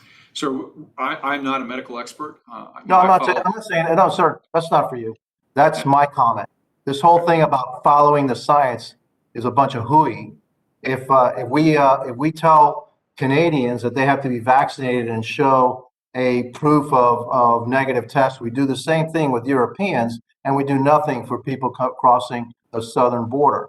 So this whole thing about the CDC following the science, it really doesn't. It follows political science, but not really the science. And so, it's been very, very illuminating today's testimony. One thing I would like to ask, one thing that I do support is the fine work that our TSA agents are doing with all these different kinds of guidances they're getting from the CDC and everybody else, the fine work that they do on the ground. And I would hope, sir, that you find a way to increase their pay and benefits of those that are doing the great work that the TSA does. And I know that I proposed that during our markup to actually increase the pay. And unfortunately, the majority, voted it down. So what steps are you taking to increase the pay and the benefits of those people that are on the ground doing this great work? Yes, sir. I couldn't agree with you more. And I think it's an absolute imperative that we increase the pay for anyone in TSA, especially the frontline workforce, where there's a pay discrepancy between what they get paid and what their counterparts in the rest of government would get paid. They have very, very difficult jobs to do, significant responsibility on their shoulders, and very arduous work hours as well. And they're showing up at 3 o'clock in the morning in many airports to begin to open the screening process. My top priority is to continue to improve pay, but I want to improve it, and I know the chairman agrees with this 100%, as substantially as we can to get that equity in the system and to properly compensate people going forward. I would note that we have made attempts and we have made some progress in increasing pay, but it's not been enough.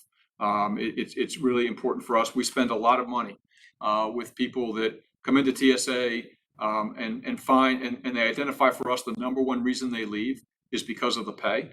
And it's very expensive to recruit and retain people without adequate pay structures. So I'm 100% in support of that, and we'll work very, very hard to make sure we get across the finish line. Thank you very much, Administrator, and I yield my time back. Chair recognizes Young Lady from Florida for 5 minutes, Ms. Dimmons. Well, thank you so much, Mr. Chairman, and thank you to our witnesses for being with us today to discuss, of course, this extremely important issue. I want to first of all associate myself with the remarks of my colleagues who paused for just a moment to take the time to thank our TSOs for the extraordinary job that they do every day. We all travel a lot, and I think it's important that we let them know that we see them, that we hear them, and that we do appreciate them. Since 9/11, we all know that we have come a long way in terms of, I believe, our preparation, interagency cooperation. We've heard discussion about that, information sharing. But Admiral Loy, you said something to the effect that you find little comfort in the fact that we have not been attacked in 20 years. Meaning that we must remain ever vigilant in our efforts to make sure that we are not attacked. And Admiral, you mentioned that you felt there was more work to do in terms of establishing a better link between the TSA and the IC community. Could you just talk a little bit more about that? Yes, ma'am. Thanks for your question. My reference was to where we were on 9/11/01 and where we found ourselves 20 years later. And of course, that being the purpose of this look back for the committee. And I was only endorsing as a constant the responsibility of both the committee itself, as well as the administrator and the people in the executive branch of government, to be conscious of and focused on continuing that linkage between the intelligence community writ large and that information from within the intelligence community that can be actionable for TSA. And to the degree we continue to focus on that, we don't let it, we don't assume that we're there. We don't assume that we're going to be there in the future, but rather it's one of those elements of constant focus that we always have on our table, both in the administrator's chair, in the committee's discussions with regard to their responsibilities, and that we just don't begin to take for granted that once we were there, we're going to stay there. This is an evolutionary challenge, just as we heard with regard to the comments about Afghanistan and the resurgence of the Taliban. If that is a opportunity for us to be concerned, we should focus on that in a continuing manner going into the future. And thanks for your thought on that, or your focus. Well, thank you so much for your response on that. Administrator Pistole, since 9/11, how has the TSA's mission and operations drawn on and contributed to the work of the intelligence community? Well, thank you, Congresswoman. And it's interesting because I'm testifying from the National Intelligence University in Bethesda, where I'm on the Board of Visitors. There is an intelligence collection cycle that is inherent in what TSA does. And I know I was impressed when I came over from the FBI in 2010, become administrator, how robust and informed TSA was in the morning intelligence briefings as it related to transportation issues. TSA was getting the same information that the FBI was, and so is that inherent dependence upon and reliance upon risk-based security. One of the keys is risk-based intelligence driven. So you can't just do things as Admiral Petoski has said, you can't just do it in a vacuum. It is all based on what is the latest intelligence. Is there a non-metallic IED threat out there? Is there a cargo threat out there? Is there a suicide bomber threat or hijackers, whatever it may be? So that's the way TSA starts off every day, is at least when I was there, in terms of having that intelligence informed starts to say, here's where we need to go based on the intelligence. Thank you so much. Mr. Chairman, I can't see the clock. Do I have time for one more question? Administrator Petoski, just very quickly, we know that on the front line with the TSOs are local law enforcement. And I think we've continued to further build a more functional and effective relationship. Could you just talk a little bit about the information sharing working relationship with local law enforcement? Yes, ma'am. Local law enforcement, absolutely critical to the safety and security of everybody in the airport. They have been wonderful partners with us at airports around the country. Orlando, absolutely included in that from your time there. Local law enforcement is very important now for even more so because we are seeing more disturbances both in flight and in checkpoints. And local law enforcement is right there to make sure that our officers are fully protected and a situation is de-escalated as quickly as it can be. Additionally, as we've talked about, public area security is very, very important.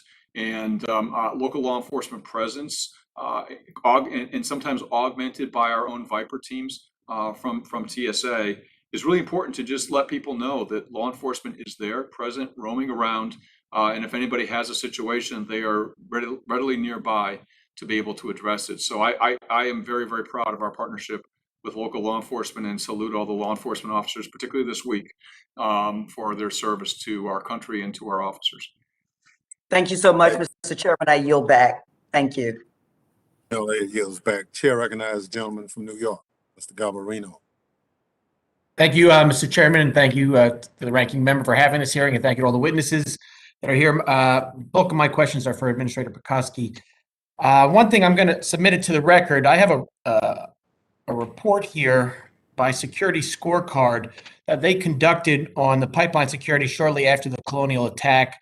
The report notes that while the cybersecurity posture of pipeline industry as a whole is better than the Fortune 500, there's a wide variance within the industry, with Colonial at the bottom of the list before the breach. I'm going to submit this report to the record and send it with some questions. I hope you can look through it and get me some answers to those questions, because I'm sure you haven't seen the report yet, but I would appreciate without objection. Without objection. Yep. Yes, sir. I'd be happy to look at it and provide some reaction to it. Thank you. Thank you. So my other questions though now are, as you know, the bulk of the TSA's funding and employers are focused on commercial aviation, but TSA has a responsibility for the security of cargo, air cargo, general aviation, mass transit, freight rail, highway infrastructure, pipeline, and ferries. Does TSA have the appropriate funding and employees dedicated to working on pipeline security? And if not, what additional resources or support would you need from Congress to fulfill this responsibility? Yes, sir. We've increased the size of our pipeline security staff significantly over the past couple of years, and actually the staff of all of our surface transportation security modes. So we're making progress in that regard. Additionally, we have added about 54 cyber professionals, both on the policy side and on the operations side, with that critical cybersecurity expertise that's so important across the entire system, to include aviation and surface, but these are dedicated primarily to surface transportation. Rest assured, we will include in our budget requests any resources that we need. We recognize, of course, that the risk is changing with domestic terrorists now becoming more prominent in our risk profile. And we want to make sure that we do everything we can, and the assistance that we provide to the owners and operators of those systems is as robust as possible. So I thank you for your question. You mentioned domestic terrorists, but it seems when we deal with cybersecurity, most of it is coming from overseas. Is that something you're seeing mostly, though? It's more international, Yes, not sir. domestic. Yeah. Yes, sir. Mostly overseas based. Okay, thank you. And I want to go. TSA has now issued 2 security directives to the pipeline industry following the ransomware attack on Colonial. Can you provide the committee with an update to where things stand, and is the pipeline industry better prepared to defend against future attacks? Yes, sir. Thank you. The pipeline industry is unquestionably better prepared to respond to future attacks. The first security directive, there's been 100% compliance with the first security directive. The second security directive still has some deadlines that have not yet been achieved in terms of, hey, we got some deadlines in later into 2022. But so far, the dialogue we've had with the owners and operators that are subject to those security directives has been very, very good. And I think we're on a very good path with Security Directive 2. And as has been mentioned, we intend to take what we've learned from both security directives and pipeline and apply it more broadly across the transportation sector. And you had said, I know you had said before, you are working with CEOs and CISOs of companies, making sure that they are better prepared for these cyber attacks. Has that been receptive across pipeline owners and operators, as well as across the board, I guess? Yes, sir. Very, very receptive and actually very regular as well. To have, we have regular opportunities to engage to make sure that we're all on track to get the cyber directives fully implemented and also look at other ways that we might provide better cybersecurity overall for the system. Additionally, any CEO knows that if they want to call and talk to me about anything, that's absolutely their privilege to do. And I'd be happy to have those conversations. I appreciate it. And one final question, just switching, it's not about cyber, but TSA PreCheck. I understand that the TSA has entered into 3 more contracts for TSA PreCheck services. What steps is TSA taking to ensure there is no brand confusion between companies and that all provide these services at an equivalent level of service? Yes, sir. That is something that we are very, very focused on to make sure that when we do roll out the 2 additional vendors for PreCheck enrollment, that there is no brand confusion there. And we will work with both those vendors as we get through the IT certification process with both of them so that we're well prepared when the rollout time comes. If you could give me a more detailed answer that later on, I know I'm out of time, that would be great. Okay. Thank you very much. I yield back. Thank you very much. Chair recognizes the young lady from California, Ms. Barragon, for 5 minutes. Thank you, Mr. Chairman. TSA Administrator Petoski, if I showed up at the airport today and I didn't have a photo ID, it's true that I might still be able to fly. Is that correct? Yes, ma'am, that's correct. As a matter of fact, isn't it true that on TSA.gov, there's an entire section that says forgot your ID ? It talks about the procedures you may have to go through if you don't have an ID. Yes, ma'am, and it happens every single day across our system. Thank you. I just wanted to clarify that because there is not a different standard. It's not like if you're in the United States, you're a citizen, and you show up at the airport, you're going to be denied a flight. But if you're a migrant and you have other paperwork, that you are allowed to board. As a matter of fact, a few months ago, I was at an airport and I assisted a migrant and saw and witnessed firsthand what TSA did in an instance where you had migrants with paperwork from CBP showing that they had been registered at the border and were proceeding on. And I have to tell you, it was a very thorough process. So I want to thank you for the work that the men and women are doing to ensure that our flights are safe. My 2 sisters are flight attendants. There is nobody more important to me than family and making sure we're taking care of those in our skies and the American people. So I want to just say thank you for that. I want to talk a little bit about the topic of unruly passengers. Now, last week, a major U.S. carrier proposed creating a centralized database of unruly passengers, ensuring that passengers banned by one airline for hazardous behavior can be treated similarly by other carriers. Let's start with you, TA Administrator Petoski. What is your reaction to this proposal?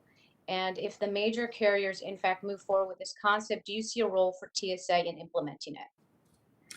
Yeah, thank you, ma'am. And before I answer that question, just to you personally, please thank your sisters for the very, very important work they do as flight attendants. That is a very difficult job. And as we've seen in-flight disturbances go up over time, it's become more difficult over the course of the summer. And so I really appreciate the work that all the flight attendants and all the flight deck crew do each and every day to help keep our systems secure.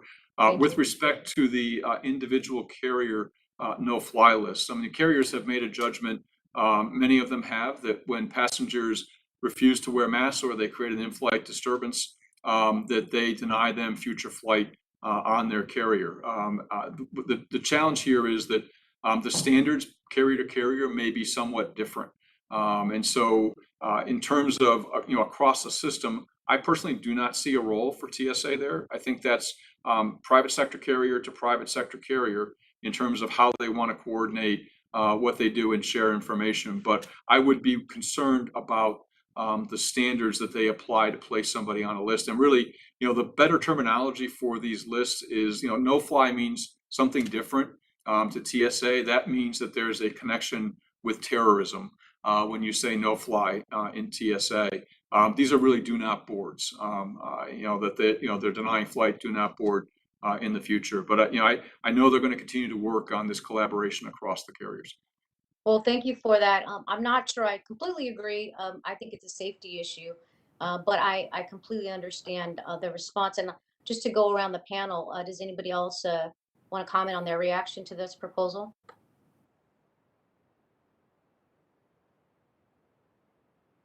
Okay, hearing none, I will move on to the next question. Between March of 2020 and July 2021, there were over 85 physical assaults on TSOs and other 3,600 in-flight disturbances, as you just mentioned, Mr. Administrator. Just last week, there were reports that a passenger choked a flight attendant and attempted to storm the cockpit on a flight from Boston to San Juan. Earlier this summer, news reports highlighted passengers literally biting TSOs. In contrast, there were only 1,230 in-flight disturbances in 2019. What additional actions can TSA take to deter these incidents and fight back against this surge in unruly passengers? Yes, ma'am. Thank you for highlighting that situation. And it makes the job of a TSO ever more difficult when you're subject to an assault. Verbal assaults are bad enough, but physical assaults cross a different threshold. And we have seen an increase in physical assaults in our checkpoints, and certainly in physical assaults and verbal assaults in in-flight instances. Our posture is for every disturbance in a checkpoint, we proceed with a civil penalty action. And that may or may not result in a civil penalty. It depends on what the investigation shows. But in many cases it does. And we always proceed with a civil penalty action. The FAA controls in-flight disturbances in aircraft. And I know the FAA has been very, very forward-leaning on this. Their fines are quite substantial. And I think they've had some good success. Boy, I don't know there. if my mic's on, Chance. Oh. And so this is an area of significant concern for us. Finally, to build on what Congresswoman Demings had raised, in a checkpoint, whenever there's a disturbance, local law enforcement will often proceed with a state or local charge against those individuals as well.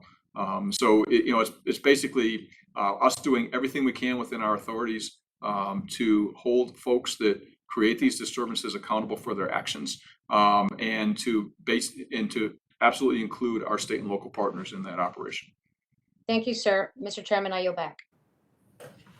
Chair recognizes the gentleman from Kansas, Mr. Letourneau, for 5 minutes. Thank you, Mr. Chairman. I appreciate it. Director Petoski, I appreciate you being here today, and want to talk about a couple different topics. But first, I understand that TSA plans to replace the aging explosive detection systems for checked baggage with the same type of systems, with the same standards. We know that international airports are already using better systems. Could you talk to me about this and why we aren't upgrading the standards? Yes, sir. I wouldn't agree that international airports are using better systems across the board.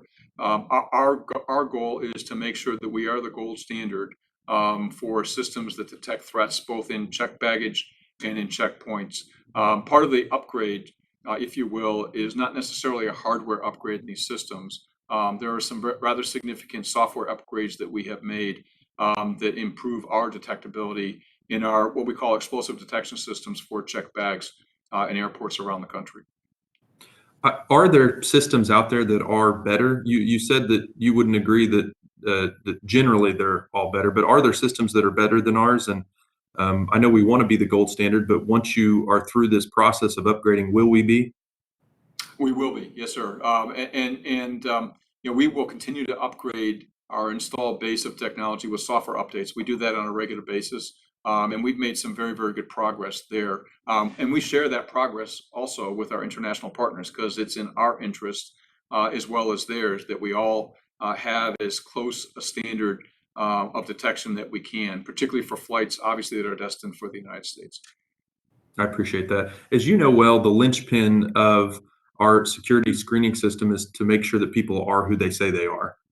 How can we better incorporate biometrics into the process, such as in the CAT machines where you put your driver's license, give it to a TSA officer for review? How can we make that better and include biometrics in it? We're working on just that, sir, to have what we call a one-to-one match, biometric match. So when you insert your driver's license or your passport into the Credential authentication technology, what that technology will do in the future is it will pull your image on your credential, digitize that image, and then a camera system will capture an image of you as you're standing in front of the officer. And then the technology compares those digital images together. The match capability is significant. It's much better than if you were doing it visually. And the important thing with this is that is a one-to-one match. It's not a gallery of images. It's the image that's on your credential.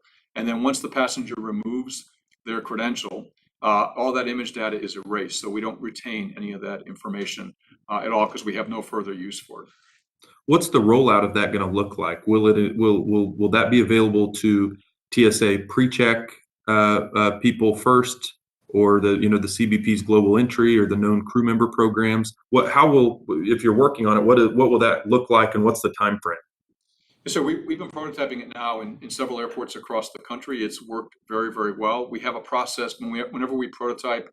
Our process is generally to opt in, so that passengers don't have to affirmatively say, "I want out." They affirmatively say, I want to use that new technology. And then our goal overall is as we introduce new technology. But with pre-check folks, like those folks have already opted in. Right. So that would be the place you're going to start. Is that what you're saying?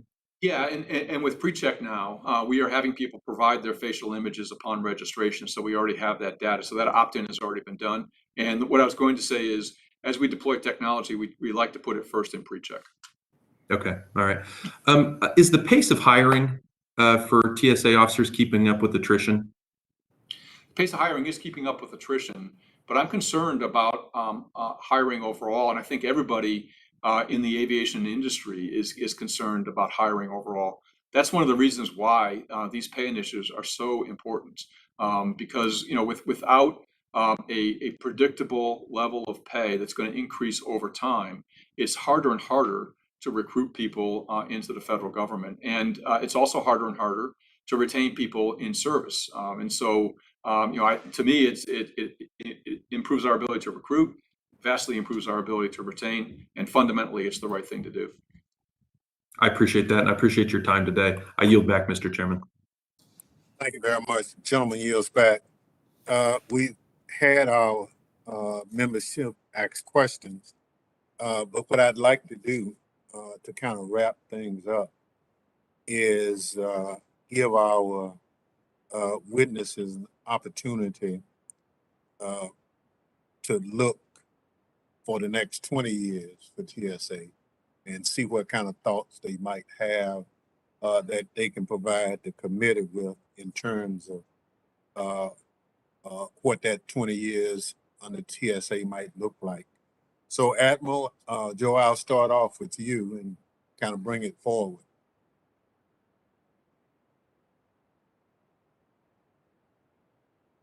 Thanks, Mr. Chairman.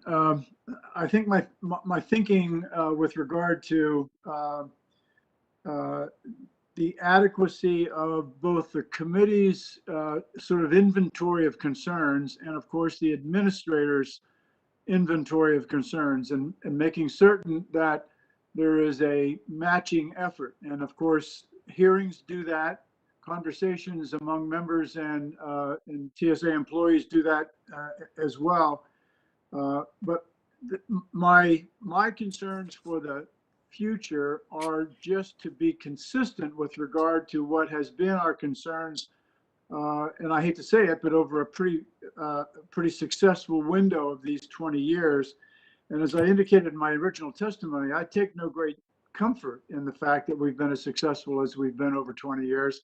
I just want to make sure that we have the focus and oversight and adequate attention that continues to be vigilant going forward. So my concern would just be to take stock of what happened just now in Afghanistan and see what that evolutionary change to the threat index is and how we need to be compensating for it going forward. So my notion, sir, is that the committee and the administrator looking into the next 20 years has the same vigilance that has proven successful for us as a country in traveling safely and securely for this past 20 years, and making sure that the constancy of focus is never let down.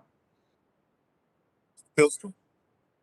Thank you, Mr. Chairman. I think I would summarize my perspective for the next 20 years really within the categories of personnel that we've had some great testimony about today in terms of the importance of supporting the workforce so there's not high attrition, so people aren't looking to go to other agencies or the private sector to get better pay or better benefits. And so I think that personnel investment is critical to helping to continue the professionalization of the workforce.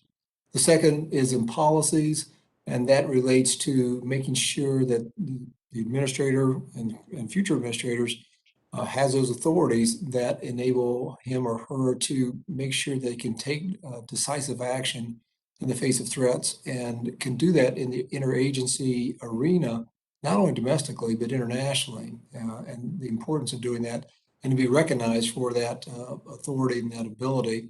And then third is, as I mentioned, is on technology, to make sure that we're not nickel and diming investments in technology that hamper our efforts to provide world-class security in the way that most Americans who travel expect, and frankly, who the world looks to for leadership through international associations such as IATA and others to say, what is the U.S. doing and how are they setting the trends that can make sure that they are providing the world's best security in the most efficient way. So I think those three things would be what I would be looking for as the continued maturation of TSA continues over the next 20 years. Thank you much. Admiral? Thank you, Mr. Chairman. And I will, of course, echo exactly what my colleagues have said. And let me say, with respect to workforce, as I said in my opening statement, it's one of the best workforces I've ever had the pleasure. And I say that after 34 years of working with a great workforce in the Coast Guard, but the TSA workforce is one of the most professional. We need to support them. We need to pay them adequately, and we need to assure that we can retain them after we do so. And there have been a number of things said to that effect already.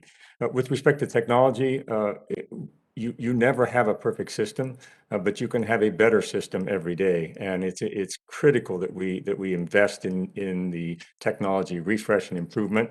I think it's also critical that we engage the private sector more effectively when it comes to that. That means getting requirements out, allowing the private sector to help us develop the technologies we need, and maybe looking at the possibility of technology as a service, the way we look at software as a service, so that the private sector can refresh faster than the government will ever be able to, given the challenges with respect to budgets and so forth. So I think that there's opportunity for transforming the way we bring technology to operations on a daily basis. And then finally, with respect to intelligence, TSA is first and foremost an intelligence agency with a very challenging frontline operational mission. And so I would echo that need to maintain that connection to the intelligence that tells us rapidly what we need to foresee for the future. And I would just end by saying I want to thank you for the support that this committee has had. I think it's critical that TSA and Congress work closely together, and I certainly appreciated the oversight when I was there. I know that sounds odd to say you appreciate congressional oversight, but when I put aside the personal side of it and said this is about making sure the agency does the right things, you collectively ask the right questions. You dig into the right kinds of issues, and in my experience, you were always, very supportive of the work of the agency. So thank you, sir. Thank you. Mr. Administrator? Yes, sir. Thank you, Mr. Chairman. And I agree with what all of my predecessors have mentioned. I would just highlight a couple things. One is intel-based and risk-based operations going forward. It's the core of TSA, as Peter has just mentioned. And I think we need to continue to ensure that we best leverage the resources of the U.S. government overall, the resources of our intelligence community, and best contribute to the development of intelligence in the United States. So I think that's key going forward. The second thing I would emphasize is there will be increased investment in surface transportation security. It's an imperative that the threat is changing, and we just need to get about the business of doing this. We're already on a path, but I predict that will be a continuous evolution over the course of the next several years. Next, I think we need to, rather than replace all our technology at once, we need to have a continuous refresh process for our technology so that we are always at the leading edge. And don't make it easy for somebody to look at our system and try to assess what we can detect and not, because they just won't know what technology they might encounter when they go through our screening processes, or their baggage or their cargo goes through our process. The next is very, very strong partnerships. We have them already. They've been, in my time as the administrator, they have been a significant key to our country's success in providing transportation security. And I would submit also to the success globally, because we are a global leader. We will remain a global leader, and having the private sector deeply involved in that is critically important for us. Finally, I predict that we will have a more and more specialized workforce as technology continues to improve. We continue to hone our procedures. With that will come a more clear career paths for our employees, a greater overall professional development opportunities for them, and greater diversity in our workforce. We have one of the most diverse workforces in the federal government at the entry level and at the front lines of our organization and our screening checkpoints. As you mentioned at the very beginning of this hearing, that is not the case as you go up through the middle and the upper levels of the agency. We need to fix that, and we need to fix it properly. We have stood up an Inclusion Action Committee. I've established a diversity, equity, and inclusion position that reports directly for me to make sure we have a constant effort in this regard going forward. And sir, I would conclude by thanking you as the chairman. You and I have known each other for a good number of years. Ranking Member Katko and I have known each other for a good number of years. The two of you and the entire committee have been very, very supportive of TSA. You hold us accountable where we need to be held accountable, but you're always there with a solution to help us along. And I greatly appreciate that oversight and your leadership in this regard, sir. Well, thank you very much. And one of the questions all of us have historically asked every administrator, do you have all the authorities and all the budget that you need to do your job? And somehow all the administrators would come back with, well, if Congress provide us resources, we'll use those resources to the best of our ability. You'd never say yes or no. So I guess somewhere there's a training camp for future TSA administrators that you never acknowledge whether you have all the authorities or all the monies you need. You just kind of be able to do it. And I think the ranking member is cognizant of that too. But let me assure you that we are committed to the mission of the agency. We've had excellent administrators. Technology is the way forward and the force multiplier for security. So we absolutely have to get it right. The one thing we did not talk about is how can we expedite procurement so that by the time,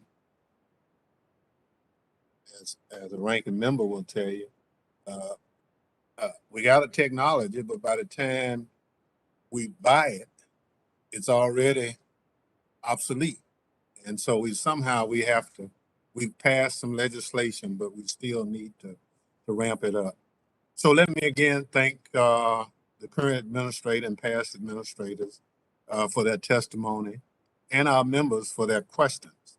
The members of the committee, they have additional questions for the witnesses, and we ask that you respond expeditiously in writing to those questions. Our ranking member, would you want to have a closing comment or something? Yeah, I appreciate the opportunity, Mr. Chairman. I just want to say, observing the back and forth today makes me very proud to be part of this committee because it was productive. There was no gotcha questions, and I think we're just trying to make sure we do the proper oversight, but make sure we give you the tools you need to do your job. And that's really our role in Congress. And absent of theatrics today, we did a good job, I think, and all the way around. All the witnesses did, and all the questioners. So I commend everybody on both sides and keep up the good work. And please tell everybody at TSA how proud we are of them, especially the frontline workers. And I yield back. Thank you. Thank you very much. And I'm glad the ranking member mentioned that. But in response to the screening and non-resident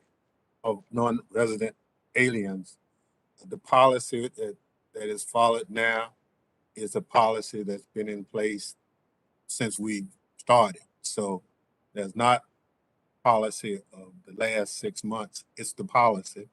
And so I want this hearing to reflect that there's no special policy right now, it's the policy.